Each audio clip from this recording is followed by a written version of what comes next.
the seagulls. Follow the shore. It's because they think sardines will be thrown into the sea. Thank you. And as we say now in my country, they brought the buzz and they left the buzz in front of the goal. And the guy's talking absolute nonsense. Never heard so much rubbish in my life. Normal men. What do you mean, normal men? We're just innocent men. I'm telling you, don't back down, double down. Don't back down, double down.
Oh yes, ladies and gentlemen, it's Friday night, and of course you know what that means. It's time to do a wee bit of time travelling into the Celtic archives, and tonight we have got what I would describe as two slobberknocker games to talk about to get you in the mood for the big game on Sunday. I thought you were talking about us there. I thought you were talking about us there, Phil. I thought you were going to call me slobberknockers there.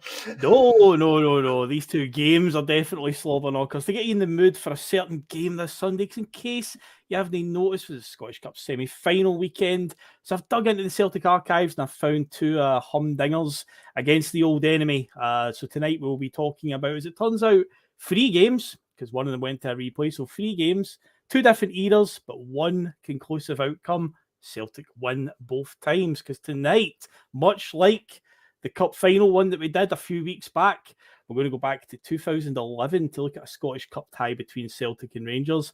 And then in 2018, another Celtic Rangers Cup tie. 2 very, I would say, different ends of the spectrum when it comes to what we call a scalping. On one hand, you've got one where we really were in the trenches and had to dig ourselves out, and we got through it. Another one, we just turned up and just slapped them over the head and won 4-0. So, yeah, 2 different ways of looking at it tonight. And I'm joined by the classic time traveling team tonight on Bustalgia. Russell Bhoys, how you doing, mate? Yes, mate, all good. Wearing a denim jacket in honour of our Portuguese legend, our superstar from Portugal. Yes, indeed. Jota, the only guy who looks that good in double denim. Double denim, man. With a mullet. And a moustache, yeah. And a moustache. It's just ridiculous how good looking he is. What a player. See, you've got to be able to back it up if you can look like that. So, exactly. Yes, the denim jacket tonight is an absolute honour of my favourite Celtic player. Oh, indeed. And speaking of someone who always backs it up when it comes to fashion, look at this man down in the bottom. Look how chilled he's looking, just sitting there. The wise man of the bus, Canada's favourite Tim, Liam Greenlaw, who's also lined up so perfectly right now for the bullhorns behind his head.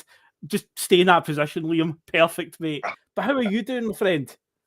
I'm good, mate. Good. I appreciate the classic team. That's a nice word for getting old. Got a birthday coming up next week, and my God, time's flying in. But great to be back in the bus, and can you call me Canada's favourite, Tim? That's got to be Alistair Johnson right now. No, he's got levels to get to, mate. He's got a year of work to get there, mate. Don't you worry, you're still number one. Still top of the pops. Oh, indeed, without a shadow of a doubt.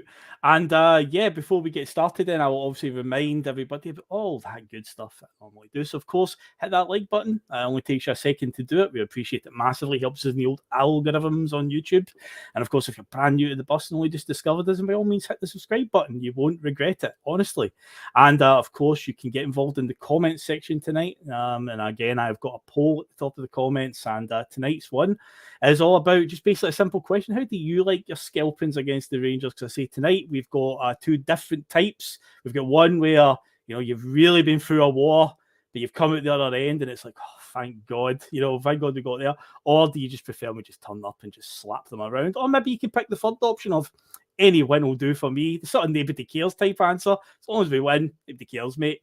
So you can pick that one as well. And of course, if you wish to share the link of the Boise Bus on any social media platforms, by all means do so. And do remember, we do have now a Twitter account at Boise Bus. You can find us there. And of course, check out piesports.com as well. Remind them as well that the bus sent you by using the code BUS1888 and get yourself a 12.5% discount on your order. And now with all that good stuff out the way, let's have a wee bit of trivia to start the night, guys. A wee bit of trivia to get the brain I am done with this shit, mate. I'm done with this. But it's not sudden death, don't worry. It's not fucking funny, man. Like, these four walls are laughing at me every day, Liam, man. It's all changed. Like, I beat my wee brother at things, you know what I mean? I'm better than him at stuff. I've got the knowledge, I've got the experience, I've been there, I've seen it, I've done it. And I moved in here, and it's all changed in sudden death. My life's over. If he wins that, I retire.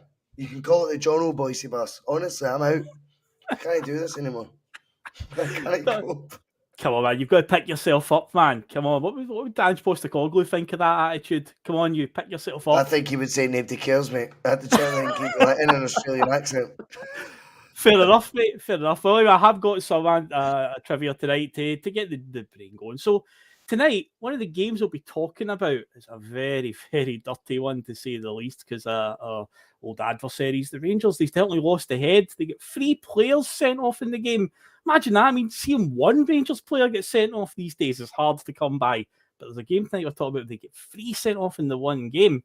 So I went into the archives and had a wee look to see how often this actually happens against us when we play them. So since 2010, 11 Rangers players have been sent off against us. Do you know who the 11 players are? There's a couple of ones that I was like, I have no recollection of that at all. Absolutely none.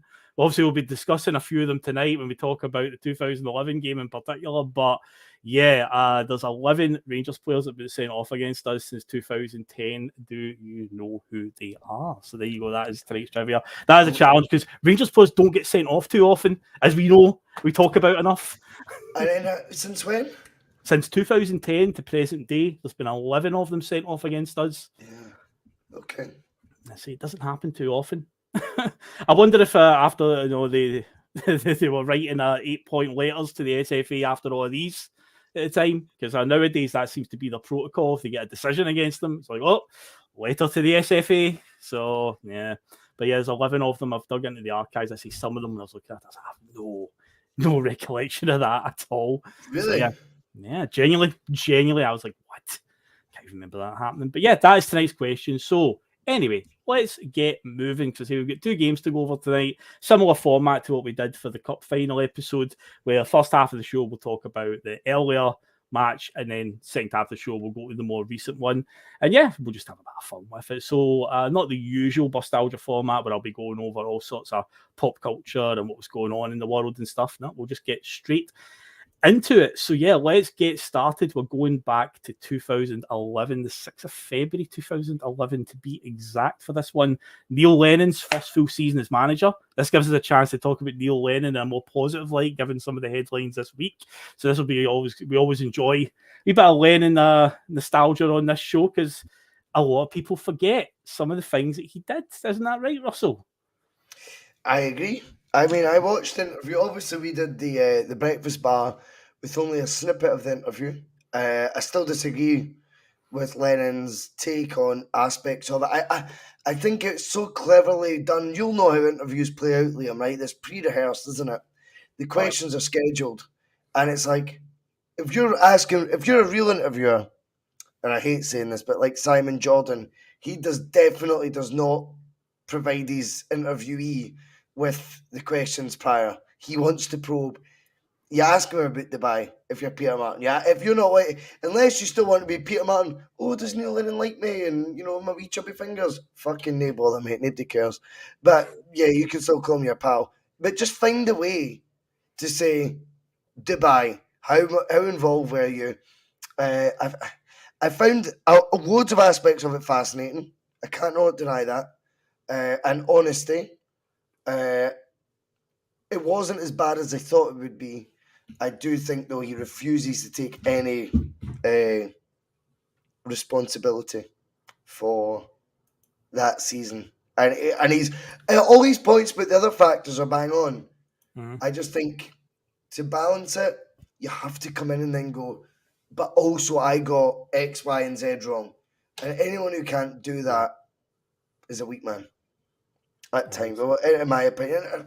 I don't like slagging Lennon. I think I've used Bustalgia as a platform for me to champion him over the last 12 months, whilst younger supporters think he's not even a Celtic legend, Phil.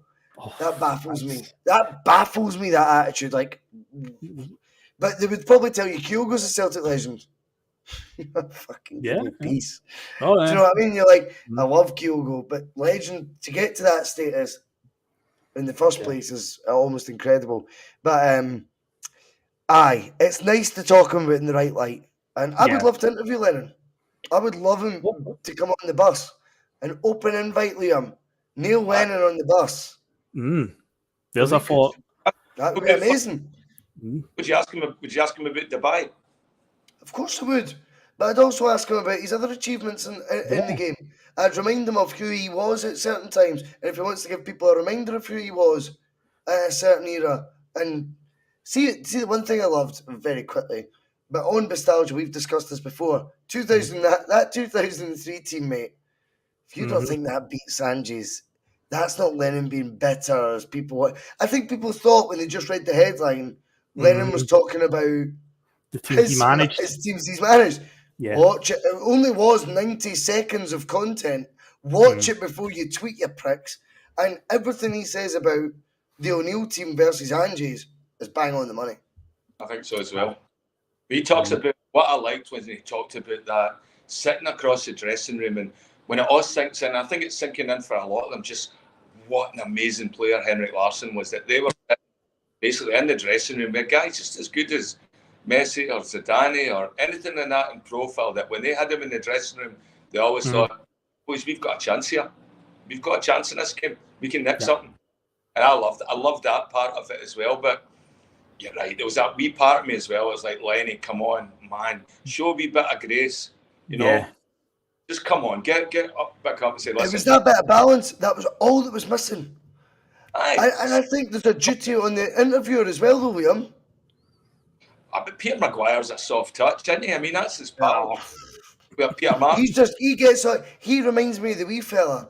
They just get all sort of get giddy when it's like, oh, it's a name. It's a name. It's like, whether they're a name or whether they're not, people enjoy being asked direct questions because they might have a better answer than what they can achieve if you don't ask them, and they have to kind of go around the houses to get there. Doesn't work. It fucking annoys me, that. Well, as I say, with this one tonight, we'll be talking about him in a more positive light in regards to that and some of the stuff that he achieved, because this game, this era, you've got to take it into context. You've got to look at the bigger picture here of what he was up against.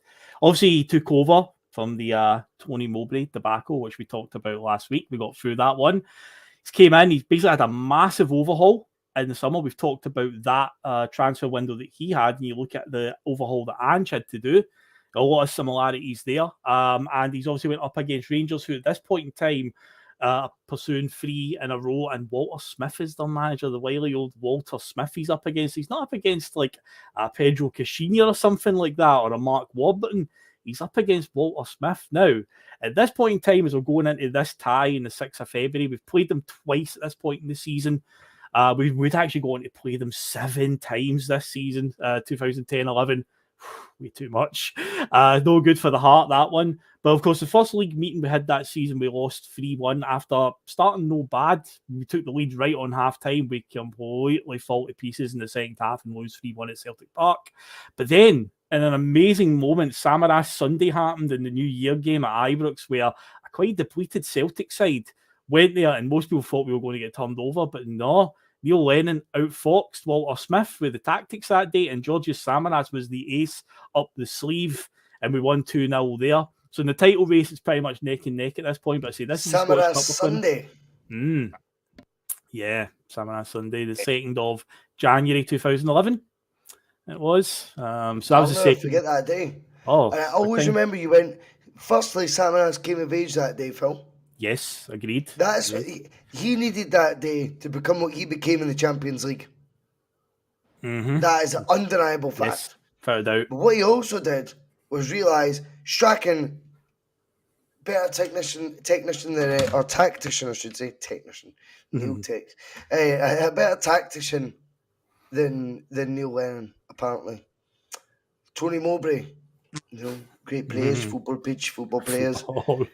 Neil Lennon just looks at Samaras and goes, I know your hard work. Just watch me get your mojo going, son. Watch me do it. And I think Lenny unlocked the key to Samaras. If Samaras ever had a level of potential when he joined us, and I don't know if you remember, when he joined Man City, he'd signed for Heerenveen. Heerenveen in the Eredivisie, yes. Yes, in the Eredivisie. Yeah, and he'd been one of the top goal scorers in that league on fancy team, Heerenveen. But when he was there, he cost £6 million for Man City. Sammy did. He was a big punt. And no one could get a tune at him. Couldn't get a tune at him. Strachan, I don't think got a tune. I think Samaras got a tune out of himself under Strachan. Faded again under Mowbray. Is he going to fall foul of being part of that team that completely capitulated the league that year? When he sees something in him, I don't think most managers see. I genuinely think you would go, he is definitely collateral damage with the players that we're going to get rid of. I think Sammy, in my opinion, work rate, etc., you would go. So I find it so interesting that Lenny looked at him and went, no. You strap yourself in, big boy. We've got a huge rocky ride to go. I'm going to make you fulfill what you're capable of. I just love that, man. Yeah, I love that. The turnaround in Samaras is something I don't think he gets enough credit for as well, because you're right. I mean, the Samaras was a completely lost ship for those 2-3 years under Strachan and Mowbray.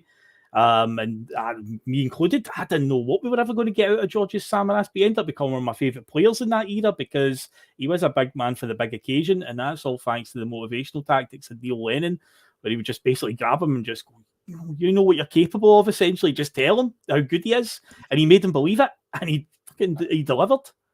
Best way I could say it, Liam, right? See if you looked at the starting lineup in that season we made the last 16 of the Champions League under Lennon. I know we're jumping about seasons here. But see, when you actually think about it, Samaras was the number one name out of the 11. Had to start. You are not equipped enough to deal with the Champions League without Samaras starting.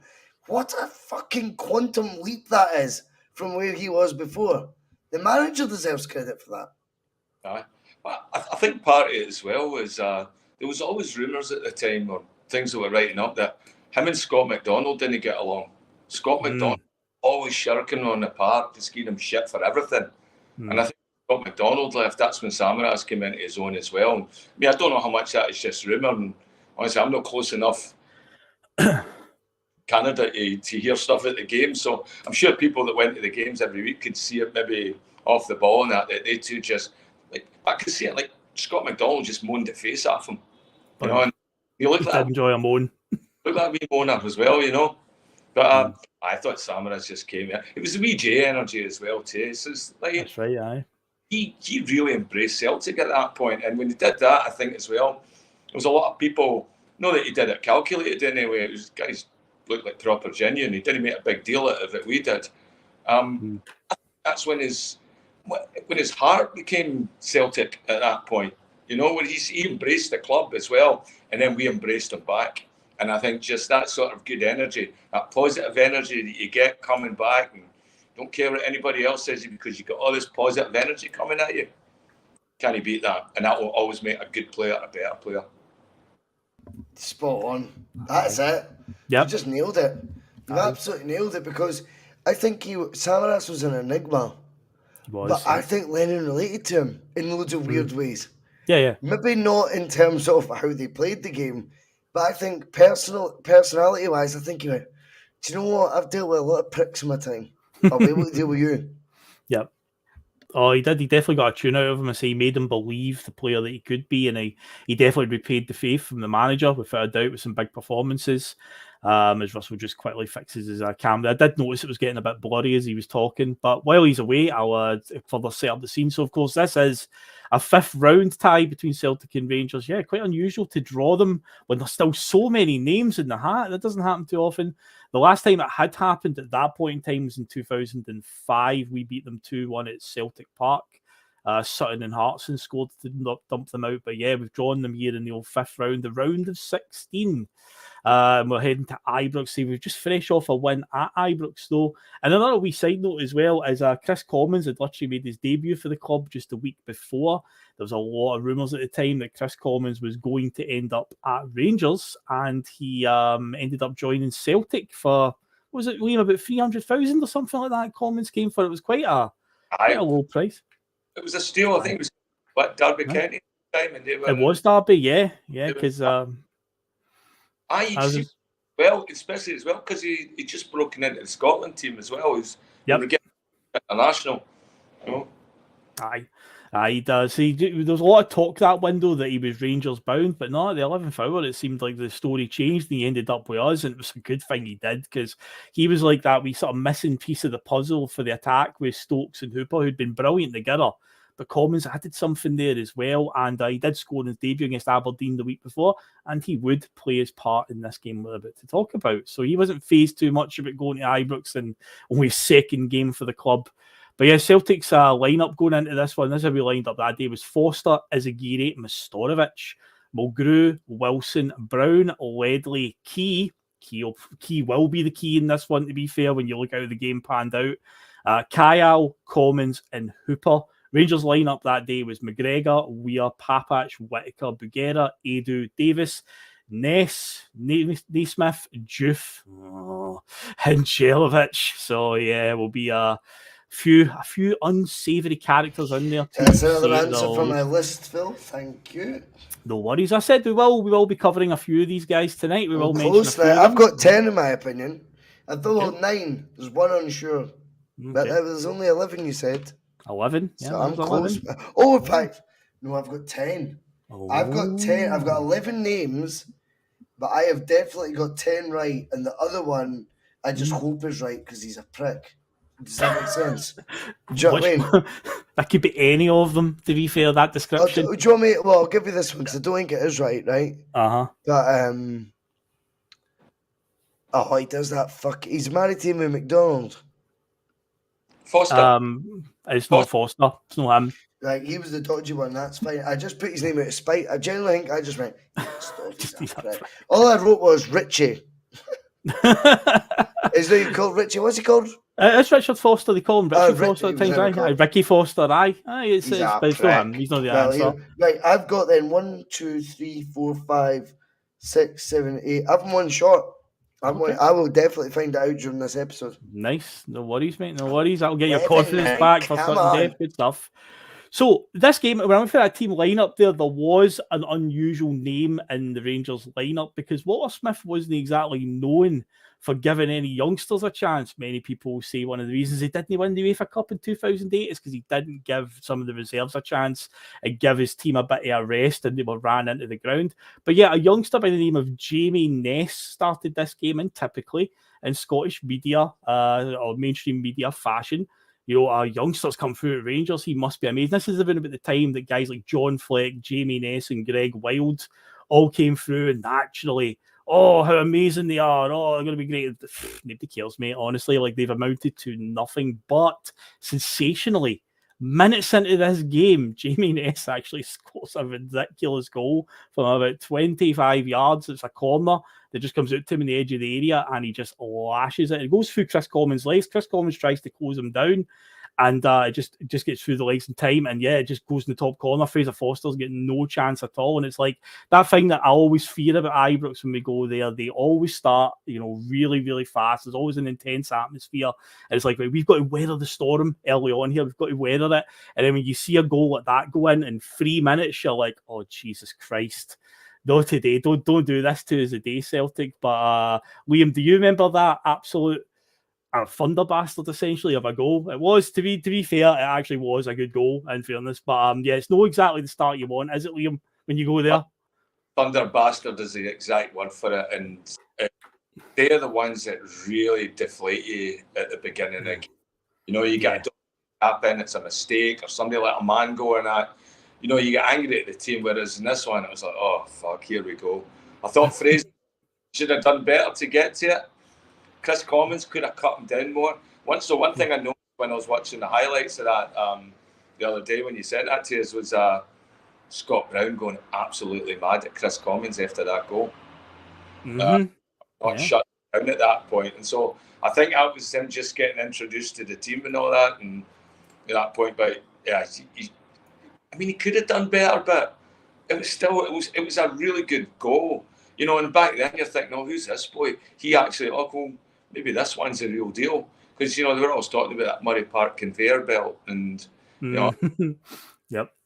Belt was dumplings. But this guy could be the real deal. I say it was a hell of a start for him in that fixture of all fixtures. But yeah, incredibly, there was a mention earlier on. Chris Commons had his debut against Aberdeen the week before and scored after 6 minutes that day. And he actually gets his back on level terms in this game. Joe Ledley gets the byline from an Izagiri ball and just squares it back. It's one of the ones where Hooper's going for it, but I think he gets a shout late on from Commons to leave it.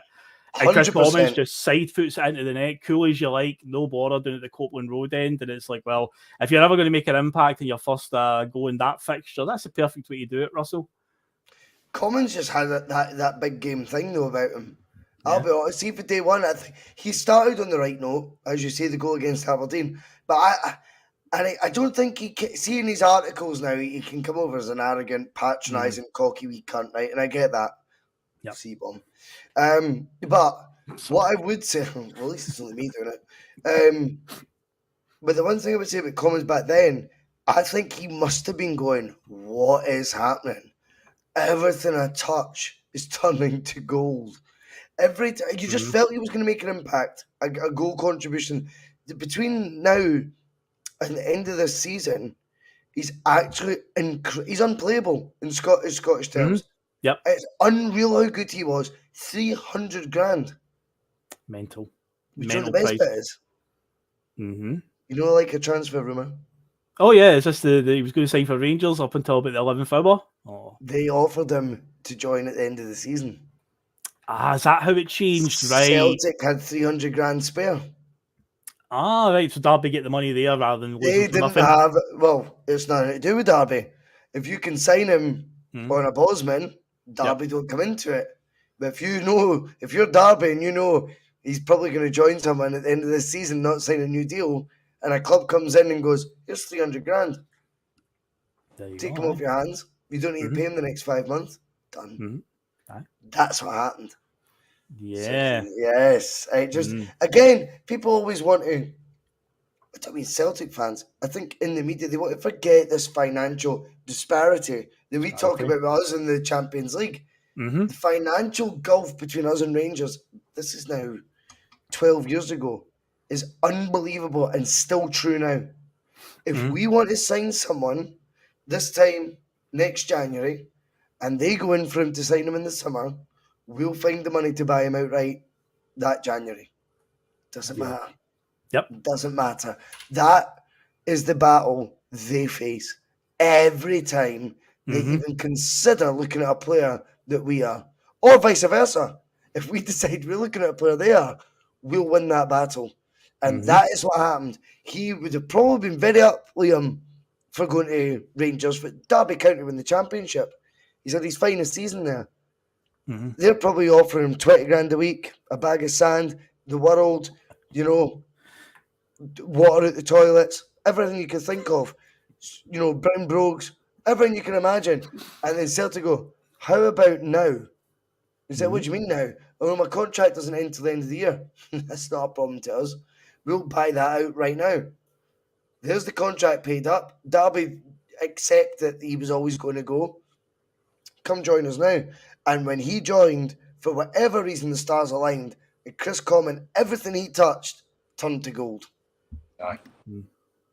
Good signing. Do you think that definitely looked like a Lennon signing, didn't he? He came right in like a Lennon there right away. And I think there was a time around about that time where Lennon did have an eye for a good player. He knew guys that would play well together at that point. And he was somebody you could see that he was brought in to play with Ledley and and all that and connect. And that was quite a big clique off the park as well. Well, not a clique, they had really good team chemistry. I suppose it was a team that really liked a night out. And I think just like I the players to be a certain way of, I think most of the professionalism and how they see their career and that. Lennon had a different vibe. He looked for chemistry. He looked for chemistry, how people were going to get on the park and off the park. So he was trying to build his own Seville team. Yeah. Put the ball for each other. And that was right. That's true. Accomplished that, I think. No, I think that's a good point. I also think, though, he knew with someone like Commons, he's like, you need a rocket up your ass. Yeah. I know how to get you to tick. Don't you dare.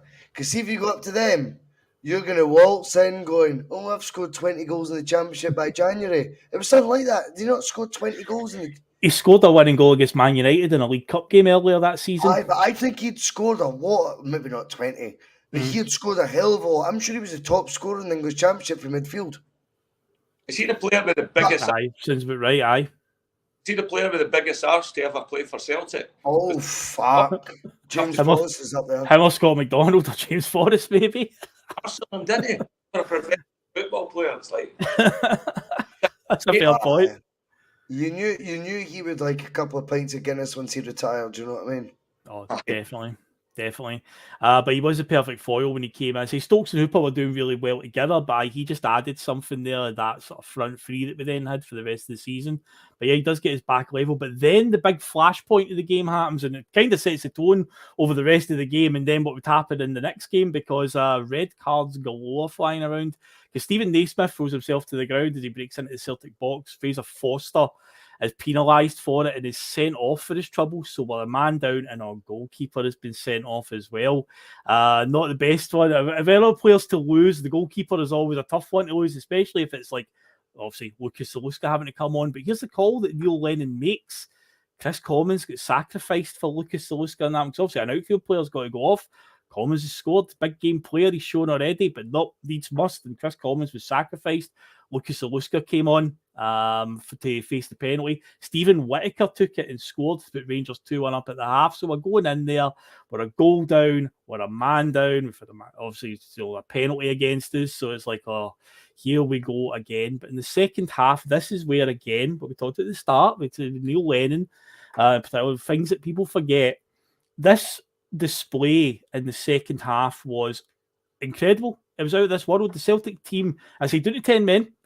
Ki-Sung Young, Kyle and Brown in the middle of the park just seemed to put on an absolute masterclass. And then Lennon gets bold again. While we're a man down, you would think, well, surely the midfield is where you want to consolidate. He takes off Berham Kyle and throws on Georgios Samaras as we're chasing a goal. And just minutes after Georgios Samaras comes on, the Scott Brown goal happens just minutes later. Obviously, we've all seen it. It's iconic. And it's the best goal I think Scott Brown will ever score with his left foot as well. His weaker foot bends it in from outside the area. I think it's a cross from Mcginlay'S comes in initially. It just falls to the edge of the area, and yeah, he just bends it into the top corner from him, right, and was left foot at the Broomloan end, and the Celtic end goes absolutely wild. And of course, the famous celebration happens right in the face of El Hadj Diouf. So it's etched in stone forever. It's totally iconic. But yeah, see, at this point in time, Neil Lennon chasing the game, and he's just like, we're going for it here. So Kyle got pulled off like 3 minutes before we equalised. At that point, we're dominating in midfield as well. But he pulled him off and brought on Georgios Samaras. And yeah, Samaras would play his part in the rest of this game as well. In fact, he very nearly won us the game. But first and foremost, the goal from Brown. What more can you say, Russell, at this stage about it? It's not even a bit. I remember watching it and genuinely thinking exactly the words you just said, masterclass. Mm-hmm. I cannot. It baffles. It's beyond recognition how people think this guy is not a manager. This was a rookie manager at this point in Neil Lennon. Yep. Up against a juggernaut, if you want to call him that, in Walter Smith. Mm-hmm. He's a man up, a goal up at Mordor. And I promise you, all Lennon has told them is, don't lose focus of what you're best at. Yep. And you are best at playing football. Don't play the fixture, play your game. Yep. You can almost hear him saying it. Mm-hmm. The passing football we played that day, we exhausted them. Yes. And now, obviously Twitter was about them, but like social media wasn't quite as big then. Correct. Trust me, if Ange Postecoglou does this next season against a far worse Rangers team, against a far shitier manager, he'll be heralded a genius and the guy who reinvented the wheel, let alone a football. Mm-hmm. Football started in Australia. That's what you'll find out. What Neil Lennon did in that second half goes against everything. Yep. He is just a man. And I think the goal Scott Brown scores absolutely encompasses the attitude and the belief given to him by the manager. You're good enough. You are better than them. Scott Brown doing a drag back on his left foot and curling one top bin. Well, not top bins, but like right in the corner. Postage stamp. No. That's a joke. Come on. Under those circumstances. Now, Scott Brown scored a few belters for us after that. Never when it mattered like that. Oh, that one in terms of Marin, yeah.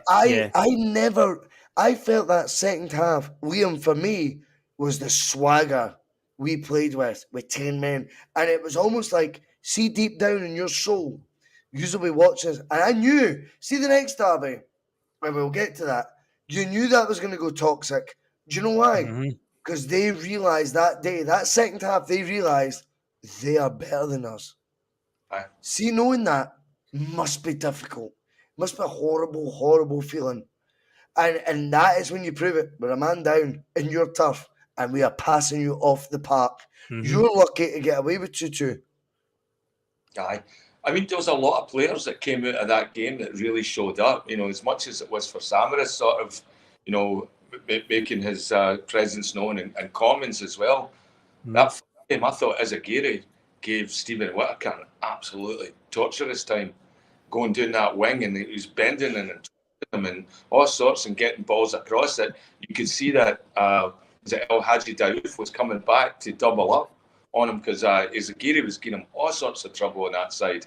And again, our player looked like we ended up in a battle that game, and it looked like Lennon had them primed for a battle. They knew they were going in for a battle, and even if they were going to be the underdog by being a player short, they still think they had the confidence, and as you said, the swagger to go out there. Think, you know what? We're going to take a scalp today. We're going to have a body. But it was the football inside of it, though.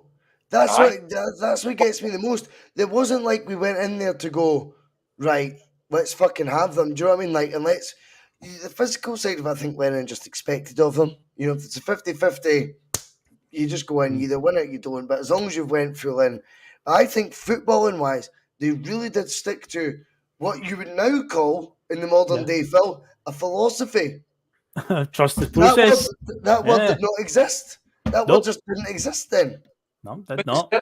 certain teams you could put out against them, like they went out to kick us off the park. You could see that when I watched it in a replay. The amount of tackles that were flying in. The very first one for Stephen Naismith, when he takes out, I can't remember who he took out, but it was like, he should have seen red for that one. It was like terrible. We'll get on at what Foster did and what Naismith did. It's an identical type of thing. In fact, Naismith had much more malice in it, where at least Foster was going for the ball. Fraser Foster I'm talking about. I think he had him primed as well. So, okay, it's going to be a physical battle. There's going to be like flying into you. And I think we had the players that had the strength and the courage to say, okay, Neil, we'll play that way as well. And it's that, like, we'll take it. We're not going to react to it. We know we're going to be in a physical game. You're going to get not much protection for the referees, as you can see, because he gave out a lot of yellows. And... and that was it. And through that, they could still play their game, have their composure, and as Ange likes to say, express themselves when they get the ball. But is it not just the definition of what we all rave about Ange doing? And it's not because we slag off Ange for doing it. It's amazing what Ange has done. He bought players to fit his identity. He then told them to play with the identity I have told you to play with, no matter what. Neil Lennon signed the vast majority of that team. And when we look at, as you say, Sam Ass and Scott Brown being key characters, he transformed them from the transfer list to regular starters. Right? Yep. But the other guys, they're all playing in Lennon's identity. That was not blood and thunder. It was football. Yep. Rangers were bamboozled that second half. Walter Smith, who I've never slagged off my wife on this channel. Not my style. You watch Walter Smith's reaction to that game. He is sitting there going, shell shocked. And he is too long in the tooth to not know what's in front of him. If they're doing that to us with 10 men, what is going to happen in the next leg? So the next leg is break their leg. That had to be the attitude. Because what happened at Ibrox that second half, you call it a masterclass. I totally agree. Will Lennon ever get credit for that? No. Will Ange Postecoglou ever be up against as strong a Rangers team as that? Or as good a manager? Also no. Make your own mind up. Well, to back up a point you just said there about that team playing in Lennon's identity, I've said before, I'm doing Bustalgia, like Lennon being a central midfielder as a player, I think he always had a good eye for a central midfielder, and this is that era where you've got guys like Brown, Ledley, Kyle, Key, Wanyama be added next season. This game is notorious for us dominating the middle of the park, just passing it around them.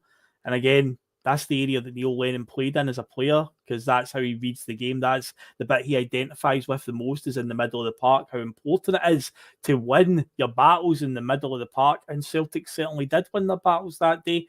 And as Patrick McGoughy brought up a comment, amazingly, we could have won that game with 10 men, because Georgios Samaras was denied with a header at the near post at a corner. Great save for Alan McGregor. Equally, though, Rangers did miss an absolute clanger of a chance through Stephen Davis. It was akin to Paul Gascoigne Euro 96 type moment where Jelavic zips one across the goal and Stephen Davis is like inches away from it. And I totally forgot it happened until I watched the highlights back. But here's an interesting thing that happened. There was a Is that the Ballon d'Or winning Stephen Davis? Oh, yeah, the Ballon d'Or winning Stephen Davis, yes. The very same. The one that also left him and then came crawling back many, many years later. Laddie. Aye, that one. But yeah, also in this game, there's a Rangers red card. So here's a right answer for the trivia. Stephen Naismith gets sent off for diving by referee Callum Murray, a second bookable offence. So Stephen Naismith is one of the correct answers. He won them a penalty earlier in the game, which many people thought was a dive anyway, and he got away with it, won them a penalty. But late in the game, he tries to con the referee and win them another penalty as time is running out, and the referee is having none of it, books him for a second time and sends him off. So yeah, there's one of your right answers. But the game fizzles out, it ends 2-2. I think overall you can say that Celtic came away with all the plaudits in that one. But that's now 2 games in a row where rookie manager Neil Lennon is definitely outfoxed the wily old Walter Smith on his own patch at Ibrox as well, after winning 2-0 on Samaras Sunday, to then go there and draw 2-2 in the Scottish Cup, which forces a replay, which we will play in a few weeks, which then leads us on to the second part of this fixture, which was played on the 2nd of March 2011 under the Celtic Park floodlights. There's always something better about this fixture when it's under the lights, something that I feel should happen. I know for safety reasons, Police Scotland don't particularly like it, but with being Scottish Cup and being a replay, they have to fit it in somewhere, so it had to be played on a midweek, so it was a Wednesday night game, I do believe. Yes, 2nd of March 2011. Now, a crucial fact here is, between the game at Ibrox that ended 2-2 and this game tonight, we've already played them again in the league at this point. We beat them 3-0 at Celtic Park just 2 weeks before. Chris Commons scored that day as well, and Gary Hooper scored the brace, the one where he sends Davy Weir into retirement, where he nutmegs him. Retirement. It is the retirement first touch. And the other goal that he scores that day is the one when Izagiri does the sort of elongated 1-2 pass with Samaras up the wing. He starts it from way back in his own half, passes it to Samaras, holds the ball up. Izagiri keeps the run going, plays it into his path. Izagiri takes a touch, gets by the fullback, zips the ball across, and Gary Hooper slides into the back post and scores. It's that one. But yeah, we battle them 3-0. So that's now Celtic are 3 games in a row against Rangers undefeated. So they beat them at Ibrox 2-0. They went to the Ibrox the Cup and drew 2-2. And then they beat them 3-0 at Celtic Park going into this game. So yeah, as I say, it's under the lights. Now Celtic's lineup for this one was Zaluska was in goal because obviously Foster's now suspended, so Zaluska had to start that night.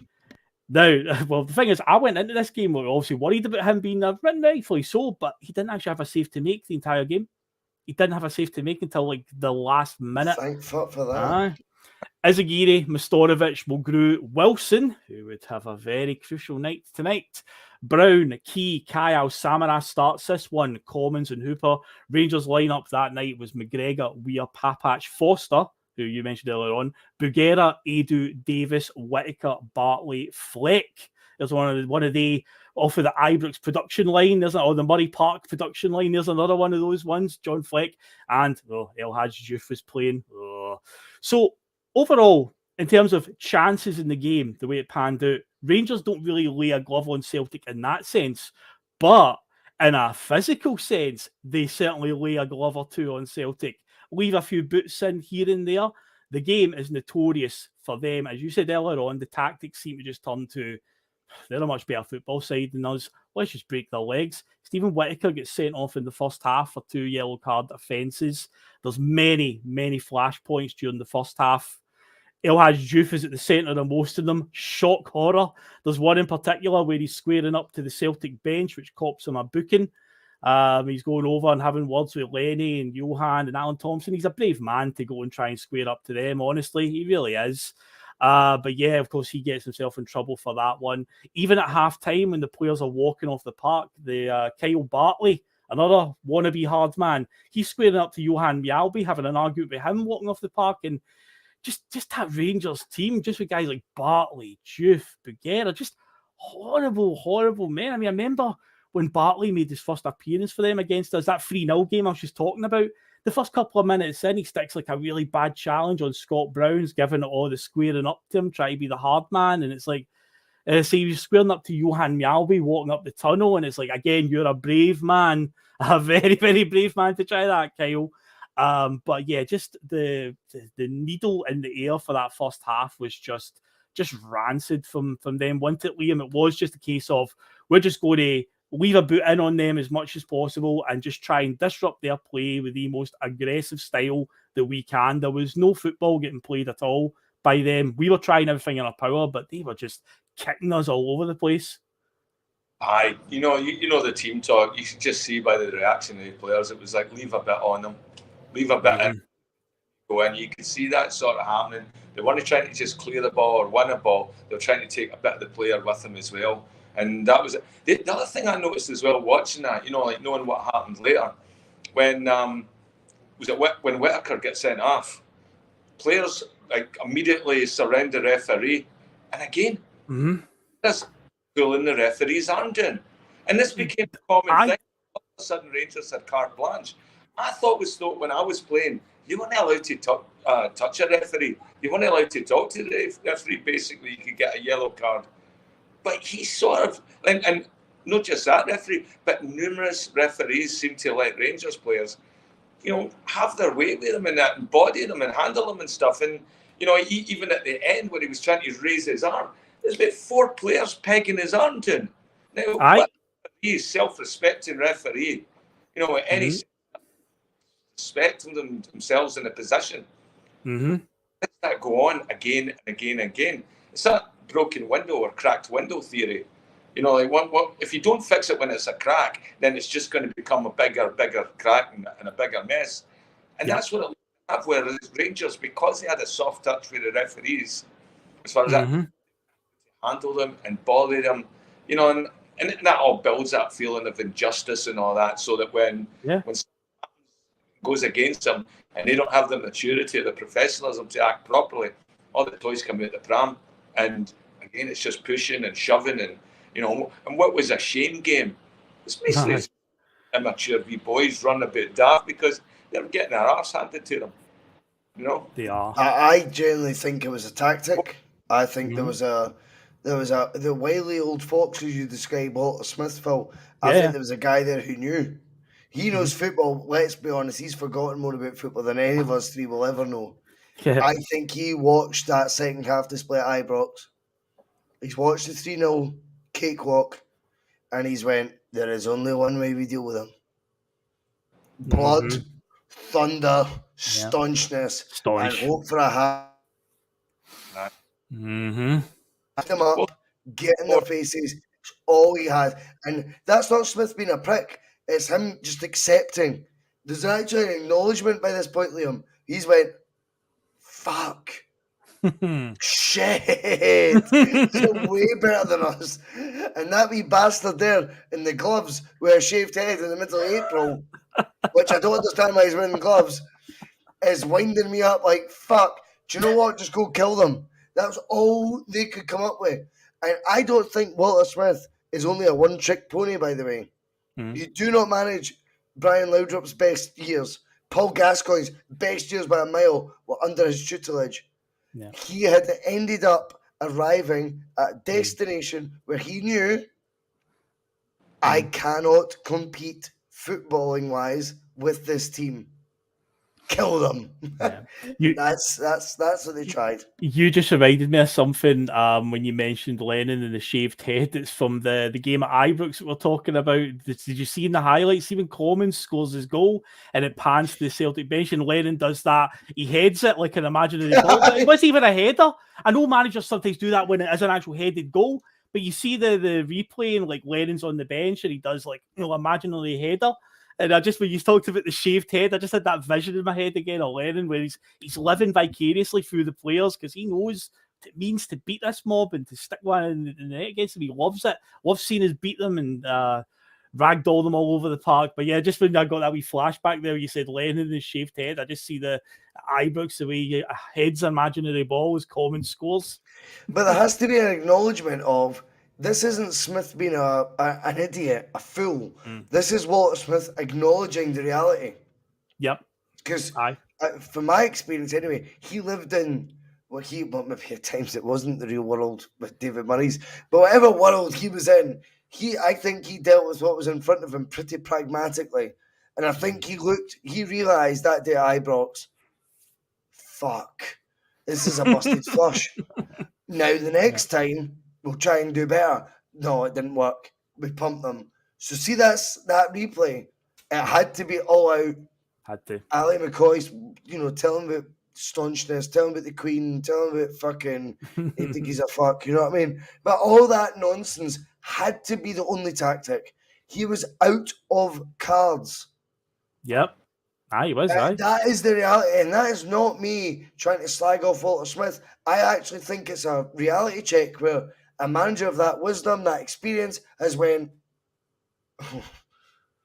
we're going to need to revert to type here, like. There is only one way we can do this. And Celtic under Lenny were a fired up animal as much as they could fire their players up, but we had better footballers, which I think is the story of Celtic and Rangers in general. Yeah. But I think they upped the staunchness to level 10 that night, and I don't criticize Walter Smith too much for doing that. If I'm honest, I genuinely think it was a deliberate tactic. And as I say, there's a compliment and an acknowledgement, Liam, that I know they've got the better of us football-wise. And bear in mind, at this point, they've won 3 in a row. Don't forget that. They're on 2 in a row, 3 in a row? They're 2 in a row at this point in time in 2011, but they win the third one, yeah. Yeah, they're about to win 3 in a row. So it's quite a tough, pill to swallow when you know your team ain't as good as the rookie managers, and they aren't. And he has reverted to a tactic that you have to go to sometimes. I don't blame him for that. I just think he was relying on characters that in the 90s would have done it with more savvy. Yeah. But in that era, Bugueras, Juifs of the world are too obvious, too blatant, too attention-seeking. Where Mark Hateley's, Richard Goff's, John Brown's, fucking hell, he makes me look sober. Shows the title deeds. I mean, these guys were, they knew the devil's work, but they knew how to deliver it. Whereas he just had idiots they actually kind of wanted the headlines about them too much as well. Oh, big time to say this team, when you looked at that starting 11, just horrible cretins everywhere. Now, early in the second half, it happens. The greatest moment in probably Mark Wilson's footballing career. Even though he went through a strange little purple patch at this point in the Celtic shirt where he scored up at Bustalgia, I think he scored. I think he netted against somebody else like Motherwell, but yes, he scores the winning goal in this game. And Ian Crocker even makes a comment on the commentary saying he can't stop scoring at this point in time. Because it was true. He was somehow just banging in goals. But yeah, when I say he didn't quite bang in this one, but his initial shot certainly fucking banged Sasa Papic right in the head. It's across from Elio Ezagiri. It bounces to the edge of the area, and Mark Wilson just runs onto it and puts his laces through it. Fair play to Sasa Papic for throwing himself in front of it, but he is KO'd right away. The ball comes back out to Wilson, and he scuffs his shot into the ground, and it loops up over McGregor into the net. Buguera tries to clear it off the line, but he can't. Buguera stumbles into the back of the net as the ball goes in there. 1-0 to Celtic at that point in time. We would, of course, go on to win it 1-0, but that's not the whole story of the game, because not long after that, Rangers got their second red card of the game. And it's the one that obviously, you're talking about earlier on, William, just saying that whole vision of them surrounding the ref. And I couldn't, again, just when I'm watching these highlights back, I'm like, I can't believe it, the arrogance and the entitlement of Majid Buguera. So he puts on a horrible challenge on Chris Commons, one that practically knocks Chris Commons right off the park. He slides right through him, right? Gets up, obviously the referee's pulling him up, he's going to give him a second booking. He swats the yellow card out of the referee's hand, and I was like, are you fucking kidding me? Honestly, he actually puts his hands on the referee, swats the yellow card away, while all the other Rangers players, 4 or 5 of them, all surround him, berating him. Interestingly enough, the referee for these 2 fixtures was Callum Murray, and overall he ends up sending off 4 Rangers players over 2 games. Interestingly enough, I don't think he got many Rangers games after that one. Funny that, isn't it? Because I can remember Callum Murray as a referee in that era, but I don't remember after this game seeing him much, particularly in this fixture. But yeah, he sends off Majid Buguera, gets his marching orders, which, was a bit of karma, I think, because you think back to the Mowbray one that we talked about, where he just kicked Robbie Keane and numerous other Celtic players all game and just got away with it, and he did the wee wink to the bench, like, oh yeah, I'm getting away with this here. But he didn't get away with it that night. But so he actually swats the bloody red card out of the hand of the ref, or the yellow card out of the hand of the ref. Total arrogance, total entitlement, just absolute ball bag behaviour. And yeah, then of course Celtic do go on to win it 1-0, but then the fireworks continue at the full-time whistle, because Neil Lennon and Mr. McCoist have a little word in each other's ear, don't they, Liam? To put it lightly, there was some things said. Do we know to this day what was actually said? Has it ever been revealed? Because I ain't sure. And I think the stories that I have heard, it just seemed quite tame in the end of what it was. A story that I'd heard was it was something to do with Lennon said something to Juve coming off the park, and then McCoy said, "Don't speak to my players like that." To which Lennon retorted with, "Oh, they're no your players, they're Walters." And I was like, that can't be. There's too many words there for that little exchange. I was like, oh, fuck off. Aye, they just fucking had to go at each other. But Yeah, it would be a total meltdown at full time, Liam. And El Hadj Diouf would also get sent off in all the madness at the end. So there's the third player of that night, the fourth one over 2 games. But yeah, absolute madness. And so much so, Liam, that the SNP and Police Scotland would step in as the dust settled on this game in the aftermath. And we had things like new laws put in place about antisocial behaviour at football. And overreaction, would you say, Liam? Overreaction, my God. Yeah, overreaction. I mean, the whole thing about that. I mean, when it came out, and I heard that as well, Phil, I think it was Alan Thompson that said that's what we said. The quote was, it's no your Walter's team. And if that's what kicked off this entire thing, that's a bit underwhelming, isn't it? I mean, everybody said, we all thought it was going to be Aaron Moyish. But for that, but God, you never know with football players as well. Like, they're daft as brushes, and the most cerebral guys in the world. Yeah, what ended up happening with the SNP and stuff like that, I mean, that was comical to watch that from over here, because we hockey games and baseball games and basketball games all the time. Government's never getting involved. Nobody's doing it. They once tried, there was a hockey game in the 70s, and the police tried to charge some of the players. But that's because they climbed out of the glass and jumped in and started fighting with the fans with hockey sticks. They took a shoe off a guy and beat him with it. Like one of the old Boston Bruins versus Toronto Maple Leafs, and it's absolutely and that only got some sort of government awareness because the Solicitor General ever wanted to press charges. And so for the Scottish government to come down and something like that, well, I don't know, it just mystified me, because it just looked like handbags. And Scottish football's got to take some blame for that as well. Because as I said earlier about the cracked window theory, Rangers have been allowed, and still being allowed, to have the entitlement.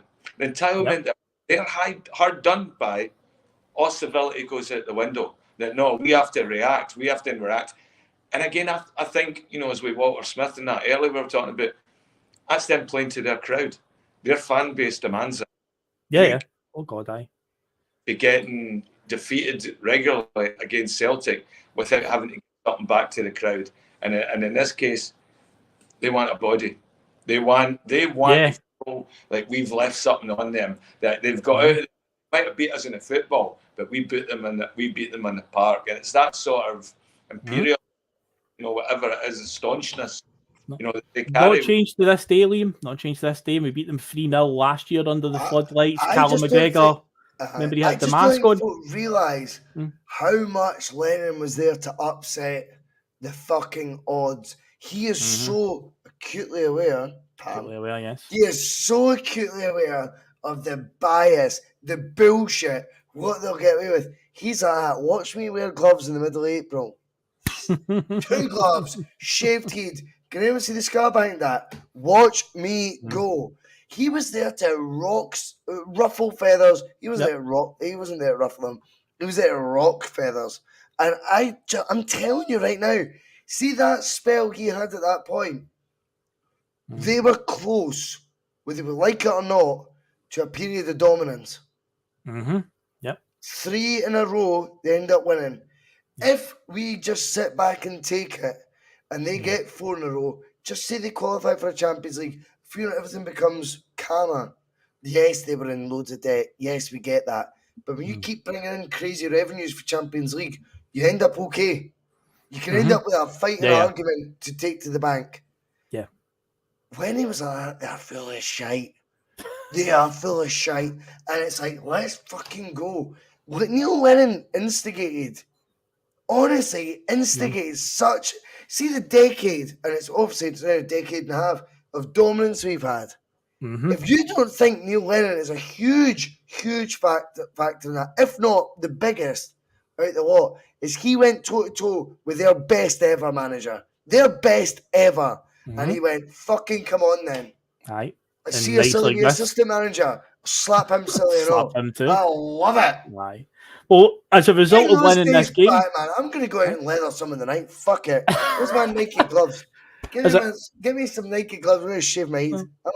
As a result of winning this one, it then meant Neil Lennon was now 4 games undefeated against wily old Walter Smith, having won at Ibrox, drawn in the cup, beating them comfortably at Celtic Park, and then winning here on that night. Interestingly enough, the media would paint it as the shame game because sadly, when it comes to the media, they always need to tar both teams with the same brush. But here's a quick stat for you.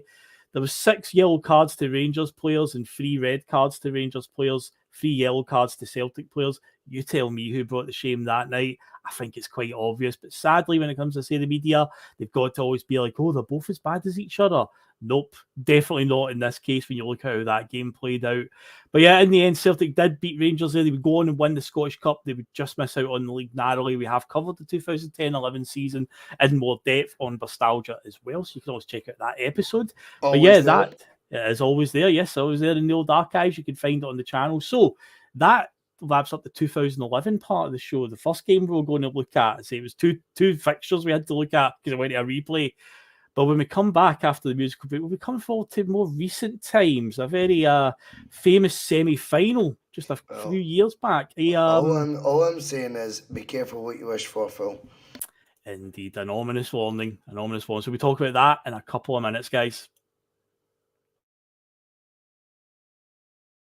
Well, you've all that stuff at the start. You know, they won't be playing Tina Turner on the coach on the way home, will they? Some of his comments about me deliberately trying to cause controversy. Well, I work in the media now. And you've got someone sitting there next to you who's an embarrassment to the media profession. He's an apologist. He's a charlatan. He's a Rangers puppet. He's a cheerleader. That's what he is.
Look at this, folks. Absolute slackers. They've left me on my Todd. What am I going to do now? Oh, there's Liam back just in time. There you go. Well done, Liam. You've just saved yourself there. Saved me as well, to be fair. Because I can't just sit here and talk to myself. But yeah, well, Russell's still away. We will just get set up then for the next part. Because yes, we are fast forwarding to very different times. 2018 for the next one, a semi-final, much like what we're going to see this coming Sunday, meeting at Hampden Park. But yes, this is the era where Brendan Rodgers is the Celtic manager. It is his second season in charge. So yeah, this game was on the 15th of April 2018. As you can see by the scoreline there, a very resounding scoreline. Definitely a case of piling on the agony, putting on the style that day, no doubt about it.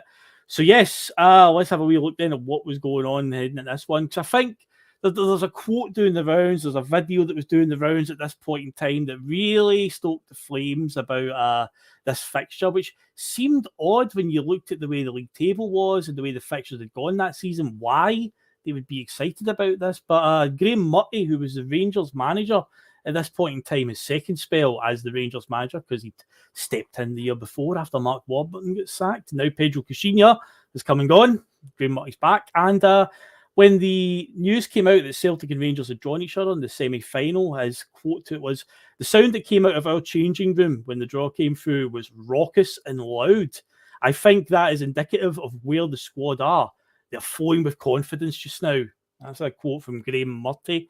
And so let's take a look at how the fixtures had gone between Celtic and Rangers at that point in time. So Celtic are the reigning treble holders at that point. The season before, they had an invincible treble against Mark Warburton and Graham Murty's Rangers. So they already started that season. They went to Ibrox and won 2-0. There was a 0-0 draw at Celtic Park. One of those ones where Rangers draw was, but celebrated it like they had won. But yeah, they drew 0-0 was in the New Year fixture. And in what I'd describe as a humdinger, a slobber knocker of a game, in March of 2018, we'd beat them 3-2. And Ibrox, a game where we were down to 10 men for a spell, where Joseph Siminovic got sent off. And of course, that is the game when we had the "What's the goalie Dane" patter, and also Odsonne Edouard bending one in from the edge of the area to win it 3-2. And of course, it is the game that's known for causing the sort of final straw with the Rangers fans and the Rangers board with the whole having the full broom loan allocation. That was the last time that we had it in 2018. So that's how the games have went heading into this one. But yeah, we've got these, and we've also won the League Cup. So Celtic are one trophy in the bag already at this point and currently sit top of the league heading into it. There was also a video that did the rounds at the time on social media. I believe filmed maybe in like the Loudon Bar, some sort of staunch pub anyway, again, of Rangers fans celebrating as they watch the draw. And it's like, where did this come from, Liam? Was this again just their self-entitlement, their arrogance? And it's like, the results so far do not justify you guys being confident. Where is this coming from? I mean, who did they bring in to the dressing room as a hype man? Was it Tony Robbins? Was it Secret or something like that at the time? Because it didn't come for the football they were playing in the park. And if you look at their squad matched against their squad, it doesn't show up there. So I think it had to come from some sort of unusual source, some sort of alien or divine intervention, that Joan of Arc or some wee mystic showed up in the dressing room and says, "Listen, you can help." And they just sort of believed it. And I was shocked because, you know, you're always told with players, you always hear, don't give the other team anything to put up in the dressing room. Ever, right? Yeah. Oh my God, that was kicking the dressing door down, you know? It was. So you don't even have to motivate your team. It's like, hey, these guys fancy you. They think they're gonna. That's your team job done. And professional football players, and you know, that's arrogance at such a high level for somebody with such a low output. You know. It is. Russell, I'll come to you in this one because it's a point I want to bring up. You've mentioned it a couple of times in recent times when we talk about Celtic's forum recently. You were drawing a comparison to Brendan's second season. You've said how there were moments where it got a wee bit flat. The facts are we didn't win 4 games in the bounce in Brendan's second season. We seemed to go from invincible to we had a bit of a stutter.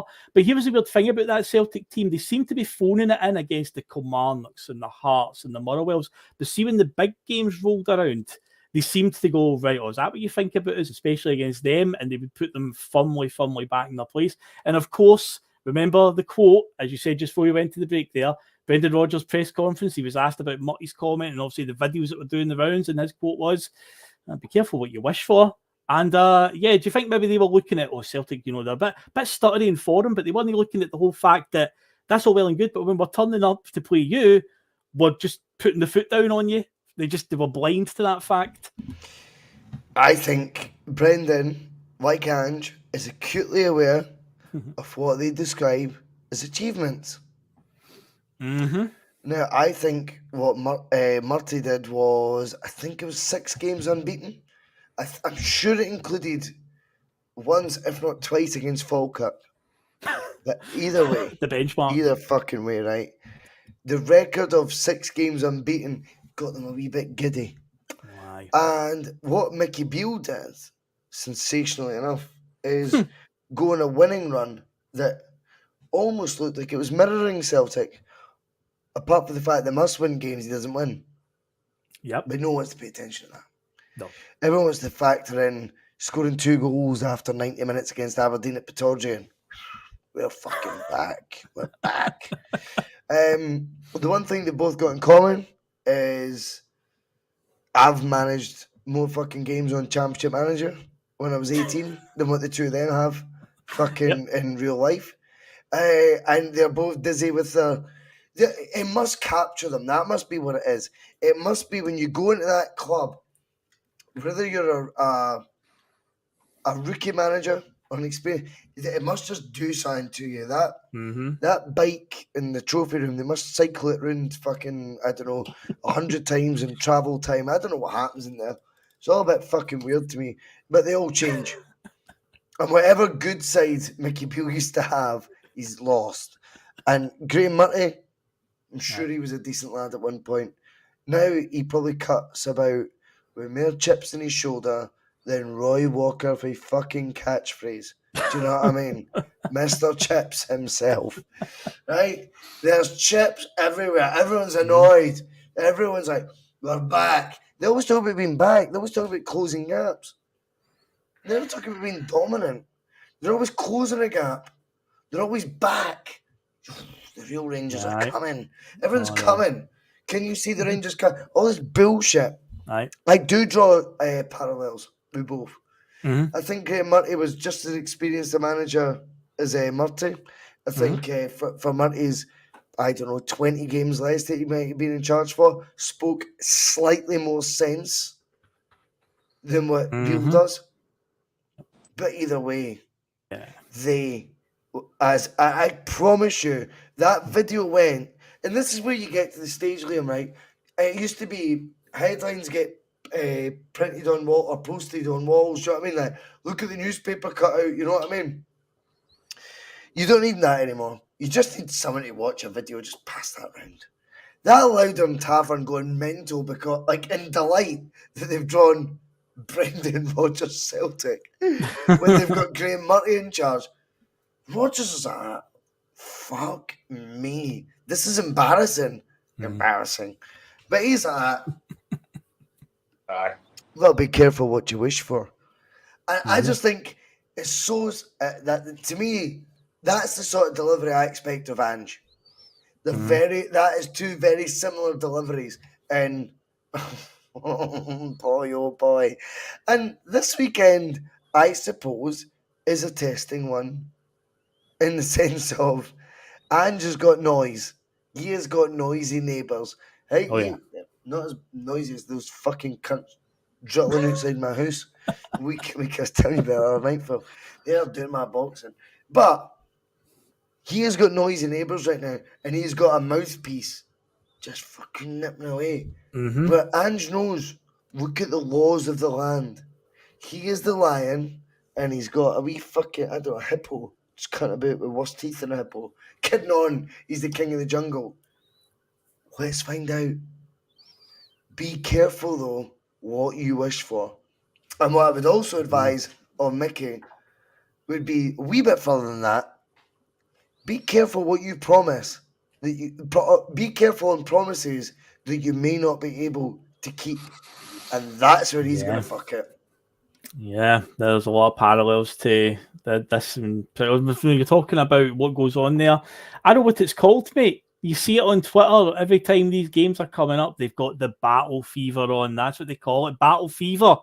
It seems to do the rounds on Twitter and Facebook. The amount of times I will be on there and I'll see people going, "Oh, I've got the battle fever," and it's like, just listen, just read back that tweet you just posted. It's like, come on, man. What age are you? Seriously? Yes, the battle fever, that's what they call it. I guess Graham Murty, Mickey Beale, whoever, they've always got a dose of battle fever in them, and that's what causes all this nonsense to come out of their mouths. And yes, Brendan Rodgers did send them a very ominous warning saying, yep, be careful what you wish for. So we go into this semi-finals, I say, at this point in time. We've beat them twice in the league, had a 0-0 draw at Celtic Park. But the most recent one is the 3-2 game at Ibrox. Very famous one indeed. And I say that Celtic have already won the League Cup at this point. So Celtic's lineup going into this game was Craig Gordon, Mikael Lustig, Christopher Ayer, Dedrick Boyata, Kieran Tierney, Scott Brown, Olivia Ncham, James Forrest, Tom Rogic, Callum McGregor, and Musa Dembele. Pretty strong team. Here is the Rangers lineup, and my God, when I looked at this, I was like, how can their fans possibly think when you see this team? Wes Foderingham, James Tavernier, Ross McCrory, Russell Martin, Declan John, Greg Docherty, Andy Halliday, Daniel Candeas, Graham Dorrans, Jamie Murphy, and Alfredo Morelos was their starting 11 that day. Jesus, man, that is reeking. Absolutely reeking, that team. And again, they're coming in with all this. We're confident, they're looking forward to it. The players themselves, apparently, are celebrating, getting the draw. Jesus Christ, boys, you are in for a right doing here. So, game kicks off, and the Celtic take the lead quite early on in the game. One thing that I love about this goal from Tom Rogic is it is very, very similar to the goal from a year before in the Scottish Cup semi-final. We beat them in the 2017 Scottish Cup semi-final. The Callum McGregor goal where he passes it into the net and it does that, like, the noise that the sort of frame of the goal makes as the ball hits it and it echoes around Hampden. Well, that was a goal where Mikael Lustig played a long ball, Musa Dembele won it, chased it down, played into McGregor's path. This goal that Tom Rogic scores, Liam, is pretty much out the same book, really, because Lustig, long ball, up the right-hand side, into Dembele, brilliant control, brilliant strength to just hold off the Rangers' defence, passes into the path of Tom Rogic, who actually sort of takes a wee sidestep, sort of turns, gets on his right foot, and he just passes it into the bottom corner. Now, here's an interesting fact about that goal, Liam, and what Tom Rogic would... Oh, look at this with the red hot sauce. Oh, you're brave, mate. The best shit. No, honestly, put it on anything, man. Aye. That Frank's red hot sauce. Frank's red hot sauce. Everyone's good.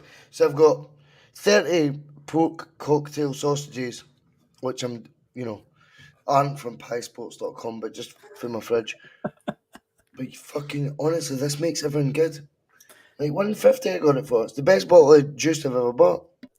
Tonight's Boise Bus is brought to you by Frank's Red Hot Sauce. There you go. The extra sponsor tonight. But when Rogic scores this goal, he actually goes on and scores 4 times against Rangers that season.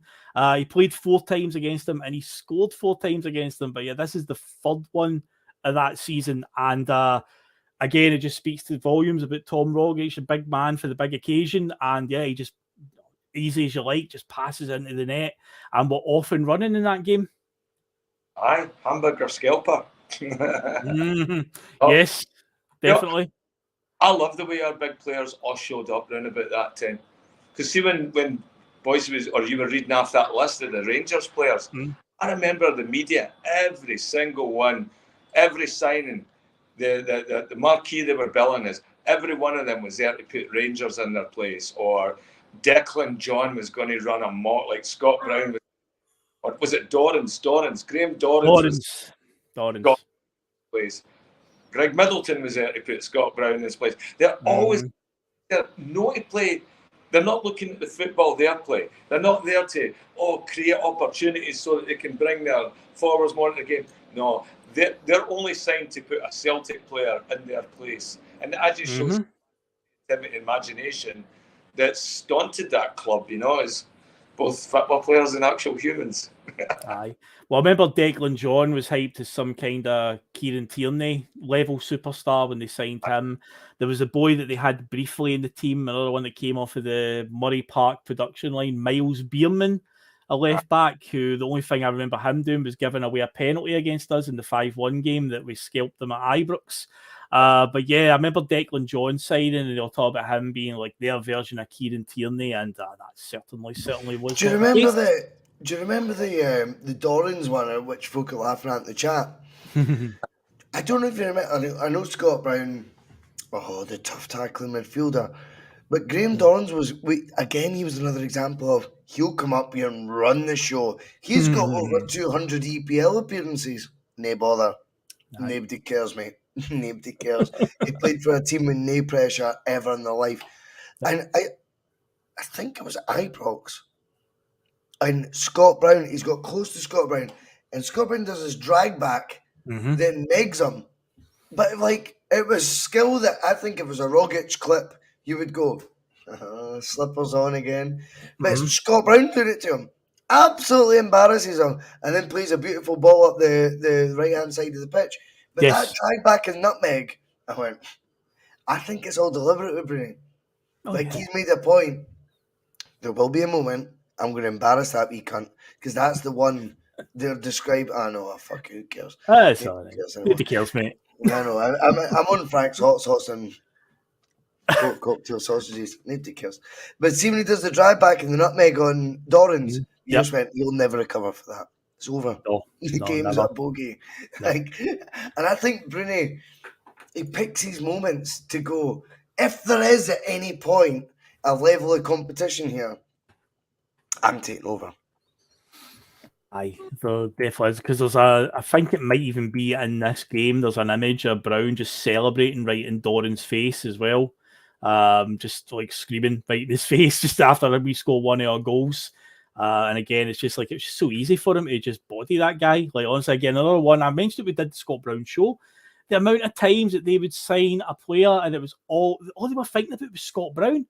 Oh, Graham Dorrans is going to sort out Brown. Scott Arfield is going to sort out Bruni. And it's like every central midfielder they would sign, the whole thing about them was they weren't here to, like, you know, score goals. Now they were there to sort out Scott Brown. The guy just lived rent-free in my head. But yeah, Dorrans was another one that was in that endless list, it feels like, of central midfielders that just amounted to absolute hee-haw against old Bruni. He just put them in their place. And I do remember that skill move where he just the drag back and then plays it up the right-hand side. That's the 2-0 game early in the season when we beat them, when Rogic and Griffiths scored that day to beat them 2-0. It was in that game because it was the first game that Dorrans played against us, and again, it was all that hype, you know. Was that the time the post with the scarf? First debut as well? I think it was. I think it was, but during Lee Griffiths' celebrations, a Celtic fan throws a scarf onto the park from the Broomloan end, and he picks it up and he runs by the Govan stand, or the Rangers fans just basically waving the scarf right in their face. And then I think Brown comes over and puts his arm on, like Griffiths showed the two of them just stare. Or the Rangers fans, I'm sure they took it well. I'm sure there was a few fans trying to jump over the barrier at that point. Wouldn't be like them, would it? But yeah, so we've gone 1-0 up. Say Rogic, she's on fire against them. And it was another central midfielder that would pop up with the second goal in that one not long afterwards. Callum McGregor, the current Celtic captain, he popped a nice, again, another right-footed finish. We've had Rogic score with his right foot and he was left-footed. And Callum McGregor makes it 2-0 in this game with a nice right-footed finish. The ball sort of bounces to him in the box because we cross it from out wide left. It bounces off a Rangers defender, like I want to say like Russell Martin, for instance. It just comes right into McGregor's path and he just side foots it, bends into the corner. And I always remember the celebration when he runs over the TV camera and Kieran Tierney comes over and gives him the thumbs up right into the camera barrel. It's just one of those, like, the still of it just became, again, like a meme, just like one of those things that you would just leave as a reply to a Rangers fan that was just talking nonsense on Twitter. You just leave the one of Kieran Tierney with the thumbs up, just like, I no bother, mate, no bother. But Callum McGregor made it 2-0, and at that point, we are absolutely cruising, Liam. This is going only one way. Because, strangely enough, my own personal experience that day, because it was a cup game, and it's always one of those, I don't know, man, you just don't know what's going to happen. Because, I mean, I was there in 2016 when we lost on penalties to them, so even though we're vastly better than them, we've got Brendan now as a manager, we've had an invincible treble season, still with that cup game, there's still a wee bit of, it's a cup game, you just never know. But at this point, 2-0 up, sort of midway through the second half, you're just like, you can breathe that sigh of relief, Liam, where it's like, right, this is only going one way now. There's no danger they're coming back. They looked defeated at that point, didn't they? I felt that going into this game. It was such a sense of calm and all that. Like, don't usually get that. And I think that was the first before a number of times it's happened, including this season and last season, is that, yeah, you would get a calmness. Usually I'm nervous before a game, but that just looked so under control. And it's funny when you watch a game, you can get so hyped and all that watching it, and you get a game like that, and what it does is it lets you sit back and relax. And then, you know, I can't say I enjoy many Celtic games. I certainly react to them. That one I was able to sit back and enjoy it. I was able to enjoy the good football. I was able to enjoy what Rodgers had gone with a team, and just like everything that was all about us at that point, we were doing it, we were winning it, we were classy, and we'd done it our way. They didn't have a great team, but they, every single one of them up. So when it came time to take a scalp, you're taking that. Aye. Oh, no, definitely. At the end of the day, you can only be what's put in front of you. That's always the argument. It's like, it's not really Celtic's fault that Rangers were an absolute mess. And speaking of mess, what came next, the next sort of major incident in this game is forever, ever memed forever. This is Andy Halliday writes himself into the history books with this moment here, because we're coming up to half time. And Graham Murty's seeing basically everything falling apart right before his eyes, makes a call, he makes a judgment call. And to be fair, a manager making a sub early, or sort of, I say early, sort of midway through the first half, it's no uncalled for if it's going wrong. Big managers make big calls at the end of the day. And we've seen it before. I think it happened in the World Cup final, if I remember right, as well, when France were falling apart against Argentina.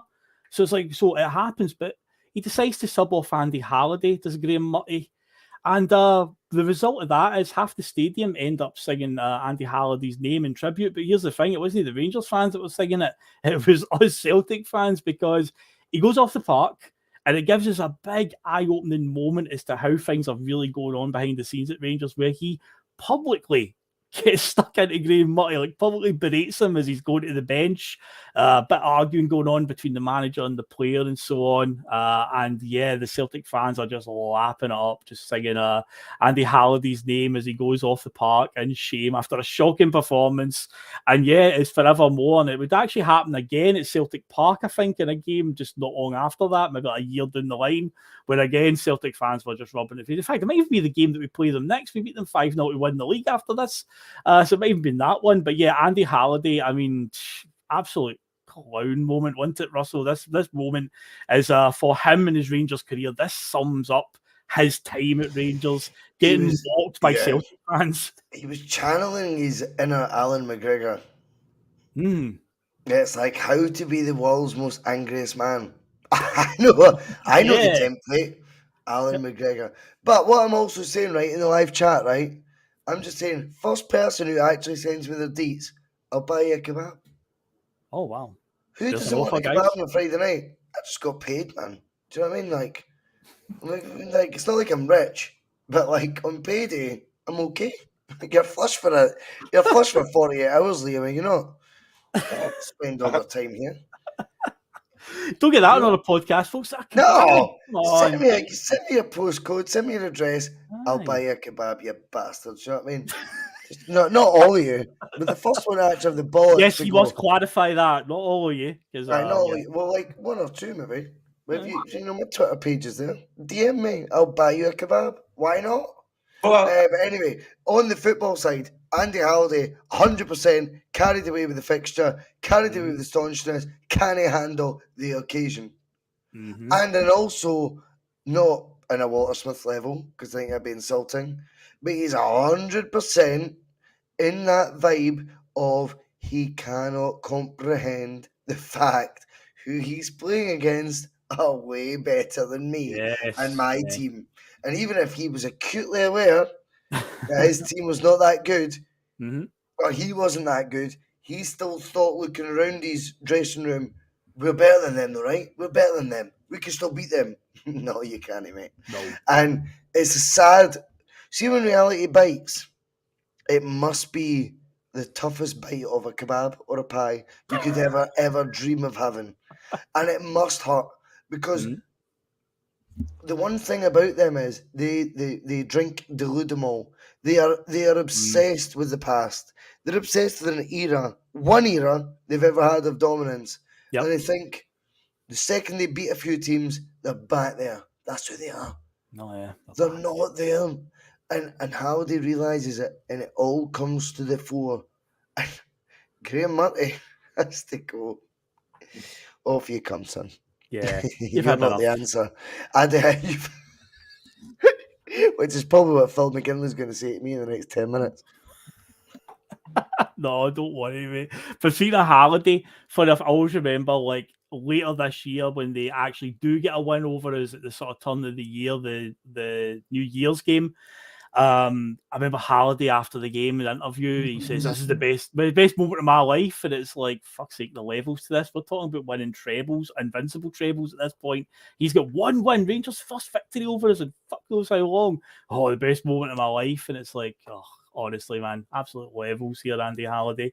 But yes, he's off, and I say he's forever memed. Say we just become a figure of ridicule. If he wasn't a figure of ridicule already, then he definitely was. But the sad thing is, from their point of view, this is the type of guy, the type of prototype that they like, because he gets it. He grew up a Rangers fan. He gets it.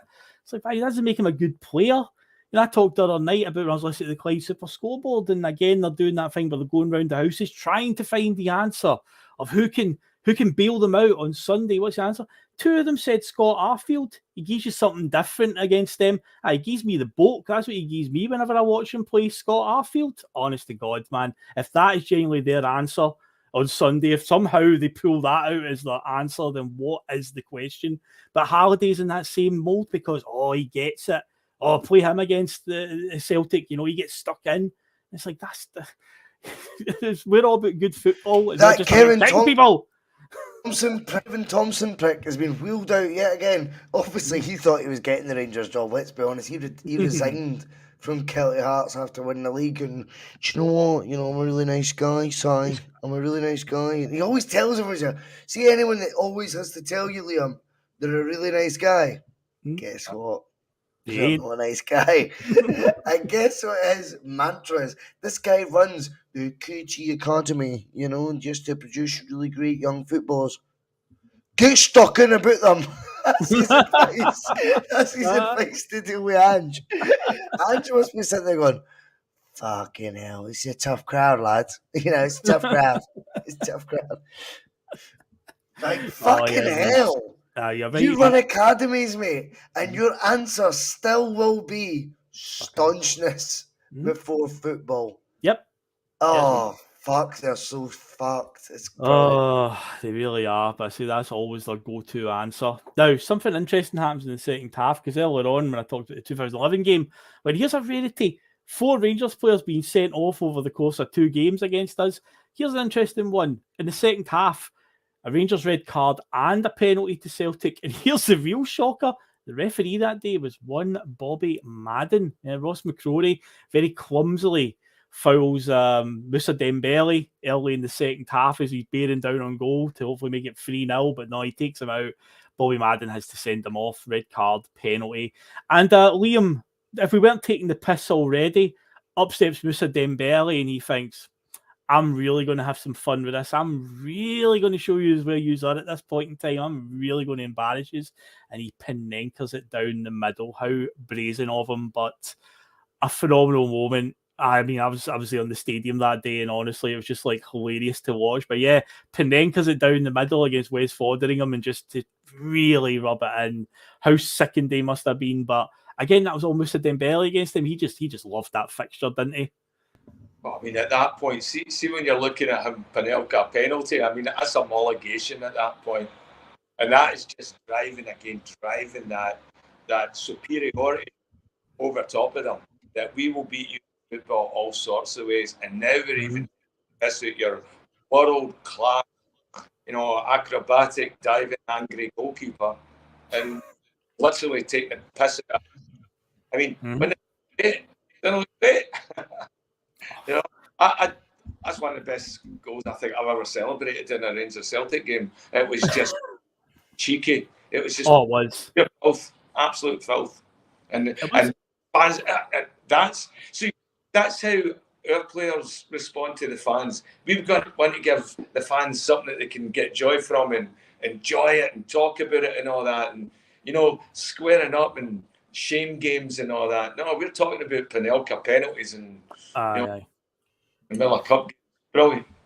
It was one of those moments in that season. Dembele encapsulated though the fucking what I want to be if I could play football.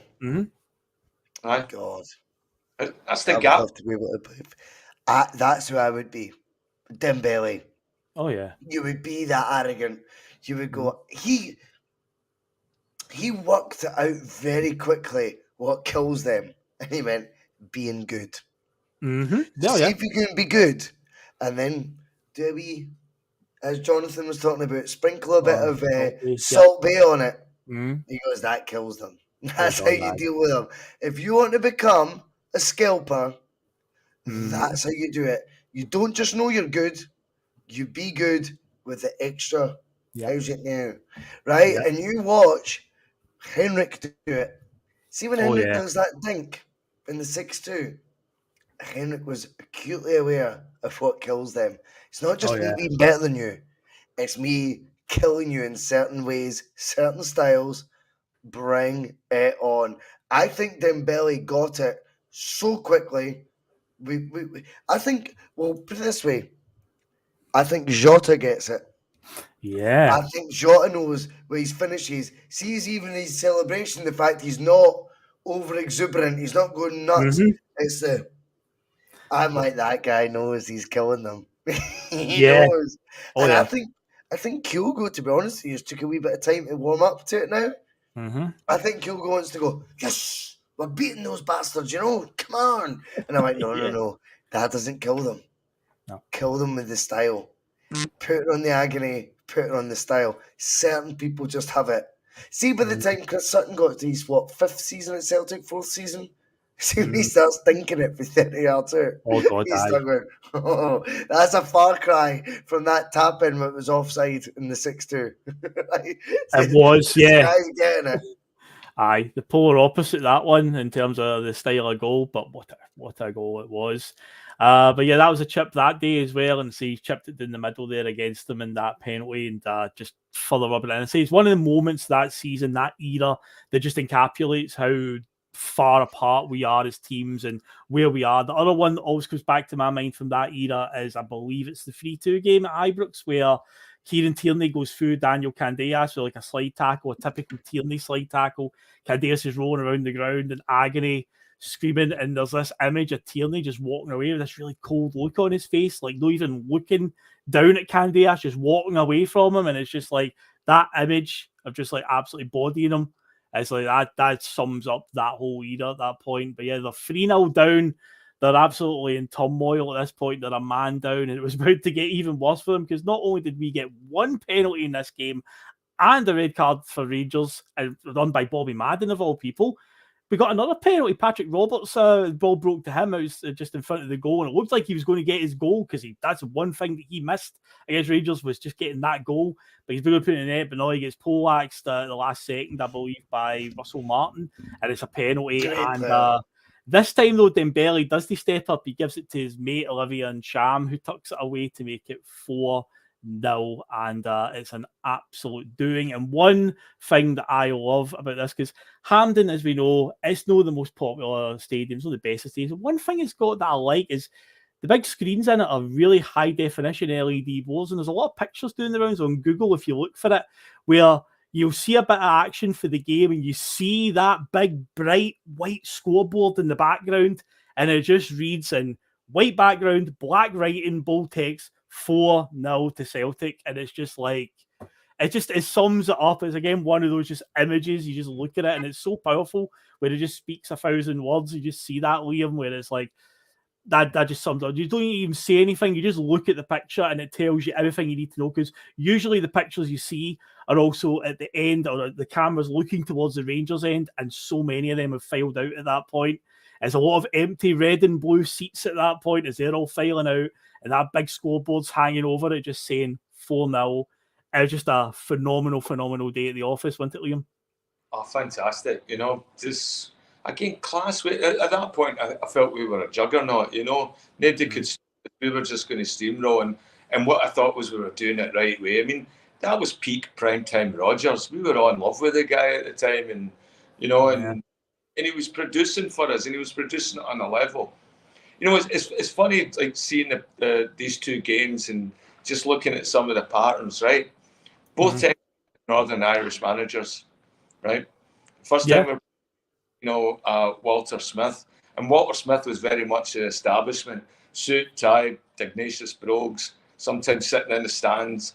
And Lenny was, compared to, because Lenny was animated and vibrant and all that, he was slated as some sort of, the way the media portrayed Lenny then was like, it was hard to, you had to contain him, like he was some sort of animal or something that could, just completely fling toys at the pram and go crazy. And Walter was this dignified guy. And then you look at Walter's team on that day, they didn't have any composure, they didn't have any grace, there wasn't any professionalism in that. And then, compare that again to this next game that we talked about. There's Brendan Rodgers. Brendan Rodgers looks composed, Northern Irish. But, it's funny. And then, so the way the media portrayed Lennon. So there you have Brendan Rodgers, composed, all that sort of stuff. Great with the media, articulate. Doesn't get overly emotional, very tactical. And then you're looking at Murty, tracksuit, trainers, run a bit, Lenny used to get slagged for being animated on the sidelines. The guy was trying to do headstands. Remember the Foley, like celebrating goals by trying to do stuff like that. He was so shocked by a miss that he fell back the way and did like a sort of backwards roll handstand type thing. Yeah, it was up at Dundee. Yep. Never ever heard any media sort of talk about Murty and that. I mean, arguing with players on the sidelines, shouting it back and forward. I mean, those are much more aggressive tendencies than anything Neil Lennon showed. That's true. That is very, very true. I like looking for the patterns and things like that. That's a great point. That is a great point.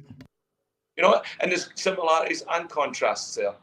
But you can see how the media portray them. The other thing I felt watching those games back as well, especially the first one we talked about, Andy Walker.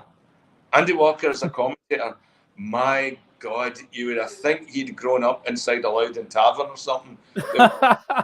And like just like, I know we've talked about my death and all that, but it really comes across in that one where the phantom, like one of their players slides towards our goal and Andy Walker's indicating, there might have been a push from Mark Wilson there. Got a slight push, but and it's like they show the replay, he's absolutely nowhere near him.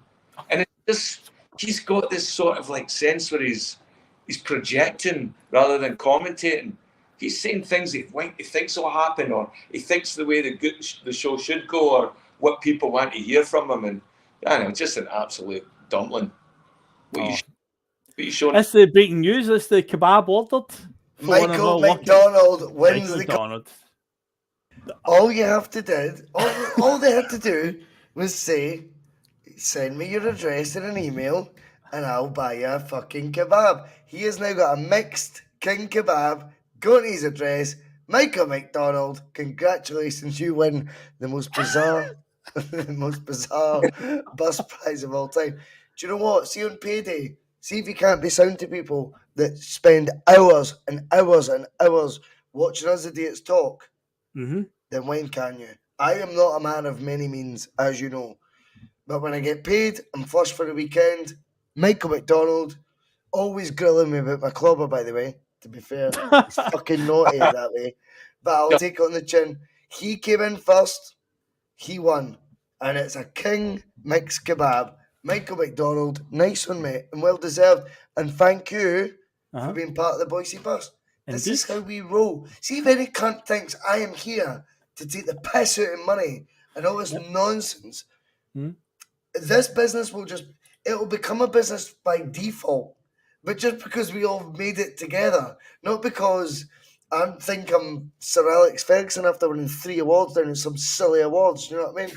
I'm not an idiot. I'm the man of the people. Always will be. Michael McDonald, enjoy the kebab. I want a photo sent via email just to prove you got it, but it's all on your way. Enjoy.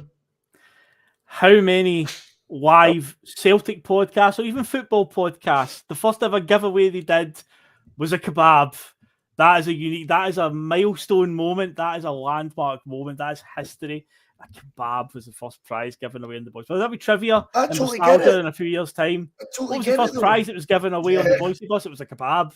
There you go. The offer was I don't put an offer out there to like fucking curry favour and go, oh, what a nice thing to say, but no one got involved. Fuck that. Michael had the courage of his convictions. He went, here's what you will address, son. Boom. I'm like, sound, you got me. Let's do it. I wanted that. No, I think that's right, man. I think Mikey. that's just right. Yeah, and man. I hope he enjoys it. I'm probably, like, let's be fair, the sooner this is wrapped up, the better, because I'm going to end up going down to the local kebab shop and getting my own one. Do you know what I mean? Yeah. I'm like, Michael, cheers, mate. Well, we're on the home straight anyway, boys. We've only got about 10 minutes left. You'll be happy to know we're just about to wrap up on this one. Because that game, I say it's 4-0 at that point. One of the little funny side notes, though, at the end of the game, even at 3-0 and 4-0 up, Alfredo Morelos still couldn't score. There was a famous moment where they had a shot from outside the area. It deflected off Christopher Ayer. Completely wrong foots Craig Gordon. Bounces off the crossbar. Goes back out to Morelos. He's got a chance of a tap-in to at least make it back to 3-1 or 4-1. Craig Gordon still gets up and denies him with a brilliant save. And it's like, nah, you're not even getting a consolation goal today, pal. And of course, the other big story when that game was over, when it was said and done, is there was another meltdown in the Rangers team because there were stories of fighting in the dressing room, arguing, and as a result of it, Kenny Miller and Lee Wallace both got their daughters from the club, and of course, Graham Murray wouldn't last much longer after that. But yeah, both Kenny Miller and Lee Wallace were sacked from Rangers with immediate effect following the fallout from that game, because apparently they were all at each other's throats in the dressing room. So there you go, they took it well. And if it didn't annoy them enough, if we didn't rub enough salt in their wounds, Celtic would go on and win the treble again that season, the second of 4 trebles in a row. The first Scottish team to win 2 trebles back-to-back as well. And we'd also beat them 5-0 just 2 weeks later at Celtic Park to win the title. So, yeah, good time to be a Rangers fan at that point in time, because we were absolutely ragdolling them. But yes, that does conclude a little look back at 2, as I said, Slobberknocker Scottish Cup ties between Celtic and Rangers. Puts you in the mood, though, doesn't it? It does, that's what I was going to say. Hopefully it gets everybody ready for it. I want to go out for a kebab, I want to go out and leather someone, and I also cannot wait to scalp the Huns. What a night this has been, Phil. I'm there, mate. You've done it. You've pushed all my buttons. I mean, everybody in the chat, I hope you are all ready for it. So hopefully that's got you in the mood. But yeah, before we go, we bit of quick housekeeping. Obviously, I asked in the chat earlier on, how do you like your Skelpings against Rangers? Do you prefer the war of attrition one where you come out the end of it going, "Foof, we really worked for that one"? Do you prefer just turn up and just slap them over the head? Or is it a case of any win will do for me? And it turns out the winner in the poll is turn up and just smash them with 69%. Any win will do is 24%. And yeah, I've got to agree with this. I don't particularly like the ones where we've got to, we're in the trenches, basically like the one the other week at Celtic Park where we made it a lot harder than it needed to be. It's not very comfortable sit through the type of games. So turn up and smash them. And hopefully on Sunday, Celtic will turn up and smash them. Fingers crossed. Now, trivia, guys, before we go, we had a trivia question. Russell was confident. I'm ready, man. Got about 10 answers on this one. So I've got my answers. I've got my answers. And I'm just going to very quickly say, Stephen Murdoch, there will be a bus tomorrow. Mm-hmm. There might be 2. Oh, exciting. There might be 2. There's going to be a bus stop because it's overdue. It's overdue. We celebrate our successes on the bus. Yeah. And secondly, we need more of that hype. We need more of that hype, Phil. You know? So there will be more hype tomorrow. I expected there would be a walk-in or something, maybe call it or whatever, you know. So there'll be naughtiness tomorrow, man. Naughtiness. And full of kebabs. But I've got answers, that's the question. The question for anyone that came in late was, tonight we talked about one game in particular where Rangers got 3 players sent off, which is unheard of at times, especially now. Turns out there's been 11 Rangers players sent off against us since 2010. Can you name all of them? Do you want to do one at a time? We'll go back and forward. Sure. Why not? That seems fair because I've got them all. So let's do it. All right, I'll start. Jeremy Frimpong. Nope, that's a Celtic player. Rangers players, you mad bastard. Yeah, Rangers players have got sent off. If that was sudden death, that's a wrong answer right off the bat. Yeah. Yeah, it's Rangers players that got sent off. I know it's hard to believe that Rangers players got sent off, but I know. 11 of them. 11. I thought I was gassed. Fucking hell. I love you, Leo. I'll start with Kyle Bartley. Kyle Bartley's the wrong answer. Both of yous wrong answers. Kyle Bartley never gets sent off because he was an absolute. See, this flat. I'm out, by the way, because who am I going to say next? Henrik Larsson or something? What is going on? Kyle Bartley never got sent off. No, he was an absolute wido against us and thought he was some sort of hard man, but never got sent off against us. Right, okay, I'll try. You got one, Liam? Aye. Stephen Naismith. Yeah, Naismith. We talked about that tonight. We dive up. Yep. Stephen Whittaker. Yep. In the shame game. Alan McGregor. No, you'd think so. He should have been. He definitely should have been. He's choking to get one. He wants one. He definitely wants kicked one. Out Christopher Ayer a few years ago, and the one that Cham scored the winner. He kicked out. Ayer went unpunished. Yeah. Aye. What about Carlos Coelho? And since 2010, that's 2008. You're right. You get yourself in 2008, but since 2010. I hate this. Right. Okay. Right. Carlos Coelho, Player of the Year. No, he's a dick. Famous moment. That commentary clip. This. Brilliant. Right. So my answers are so bad. Because it was Morelos. Yeah, Morelos. Come on. Let's get back in the room here. Come on. Yeah. Juve. Yes, we talked about that one. Yeah, he gets sent off after that game. Yep. Done. Whittaker's done. Whittaker you've got, yep. So who that tried to tackle Roger and got sent off as McGrory. well? McGrory. McGrory's one, yep. He was sent off in the 2018 game by Bobby Madden. Yep. Laferte. No, Kel Lafferty, no. I hate this game. I've got so many wrong. Mm-hmm. No, I don't know. No. Can we guess Richie Foster anyway, just for the banner? You can guess him, by all means. Yeah, Richard Foster. What do you think about Richard Foster, Liam? Defo a fucking sender. He's a fucking sender off, as you know. I've seen him in that PLZ or whatever it's called. PLZ. Aye, that's a red card in itself. Him and Peter Maguire. Get away. Can't you act cool with all the old guys? Come on, man. You better. You're better than that. A few people in the comments coming in with a few right answers. Would you like me to reveal some of the right answers? Jordan Jones, that's right. Jordan Jones. That's the Johnny Hayes game when Johnny Hayes scored. Yep. Moritz Bauer. I tackled Moritz Bauer. That was Bobby Madden again. There was a referee there. What the hell's going on? That team's so shitey. Fuck. They're all so rubbish. Mm-hmm. Senderos?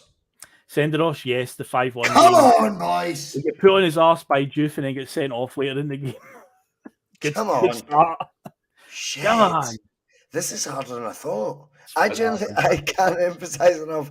I thought seeing a Rangers player get sent off in general is a rare thing to see. But yeah, apparently 11 times since 2010 they've had red cards against us. Ooh. Some of them I was like, I can't even remember that at all. Cannot remember it. Who was Windass? No, not Josh Windass. Nobody cares, mate. That's fine. That's fine. Nobody cares, mate. Clint Hill sent off, but wasn't Clint Hill. Clint Hill's a great shout, but it's not a right answer. But it's a very noble effort. Shit. Oh, Davy Weir. No, not Davy Weir. He was probably still playing somewhere. He's probably still playing somewhere. Hey, wait, Candias. Still running about the park. No, not Daniel Candias. Do you want me to just start revealing some answers? Do you want me to tell you something? No, I want clues. Don't you dare fucking. Okay, so the very first one, like that. The very first one from 2010 is the first one. So there was. How can I put it as a clue? I'll tell you the game. I don't know if that'll help you much. Fuck me. What nationality was he? Scottish. How old was he? Don't know what age he was. Ryan Jack. No, 2010. No, man. I can tell you this: Liam was tempted to throw him off of a Ferris wheel when he was young. McCulloch. Lee McCulloch. And McCulloch. Lee McCulloch was sent off in the. Lee McCulloch was sent off in the 2010, the one when Neil Lennon took caretaker charge of the club. Yep. I've got my fourth name on my list is Lee McCulloch, and I've scored him out. You mentioned him. Now, the next one is somebody that we mentioned tonight. He was a right dirty one. He gets sent off in that shame game. You've got Whittaker and you got Juve, but who was the other one that was sent off in that game? Bugera. Yes, Bugera was sent off. Come on. Now, this other one is one I cannot remember, but it was a game at Ibrox, a game that we could have won the league that day, and we didn't. We actually got 2 players sent off, but they actually got a player sent off as well. We had Wanyama and Chaduri sent off, but they had, well, 2012 it is, an American defender. Oh, not Bocanegra? Bocanegra, Carlos Bocanegra. Yeah, boys, he was come saying on, off that. son. I cannot remember that at all. I remember us getting one yard. No, I can't remember that. No, I can't remember. I do remember Bocanegra himself. And as for the new Rangers, there's one that you've no got yet. We mentioned him tonight. We talked about how he's a meme.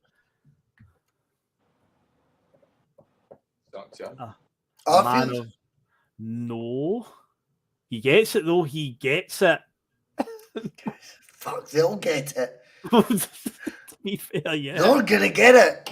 Well, they are going to get it on Sunday, hopefully. No, I don't know, man.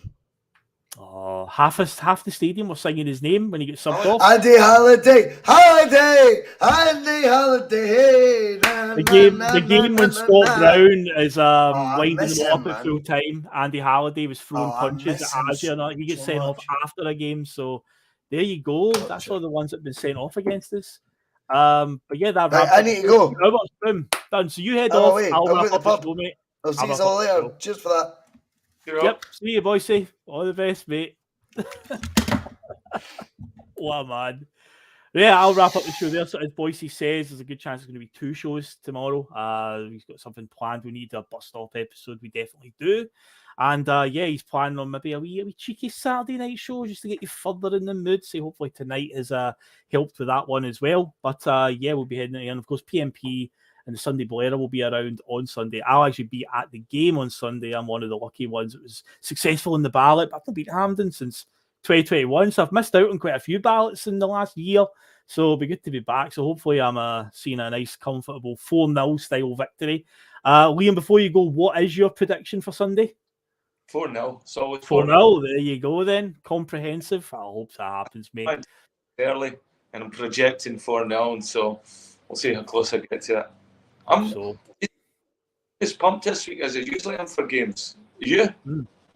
I'm up for it. See, Sunday morning comes, I'll be ready because usually I'm not too bad when it comes to league games. People talk about the whole sick with nerves and all that type of stuff, but I'm usually no bad. But see, when it's a cup game, there's something different because obviously you lose and it's over. And I say I've watched us lose to a first division Rangers team on penalties at Hampden, so it's like I don't, you just can't rule anything out. So I think Celtic will be professional in the job. They'll go there and just get it done by any means necessary. I think the news today that Hatate, Jota and Abada have all been training successfully and they're all in the squad according to Ange. That's a huge boost.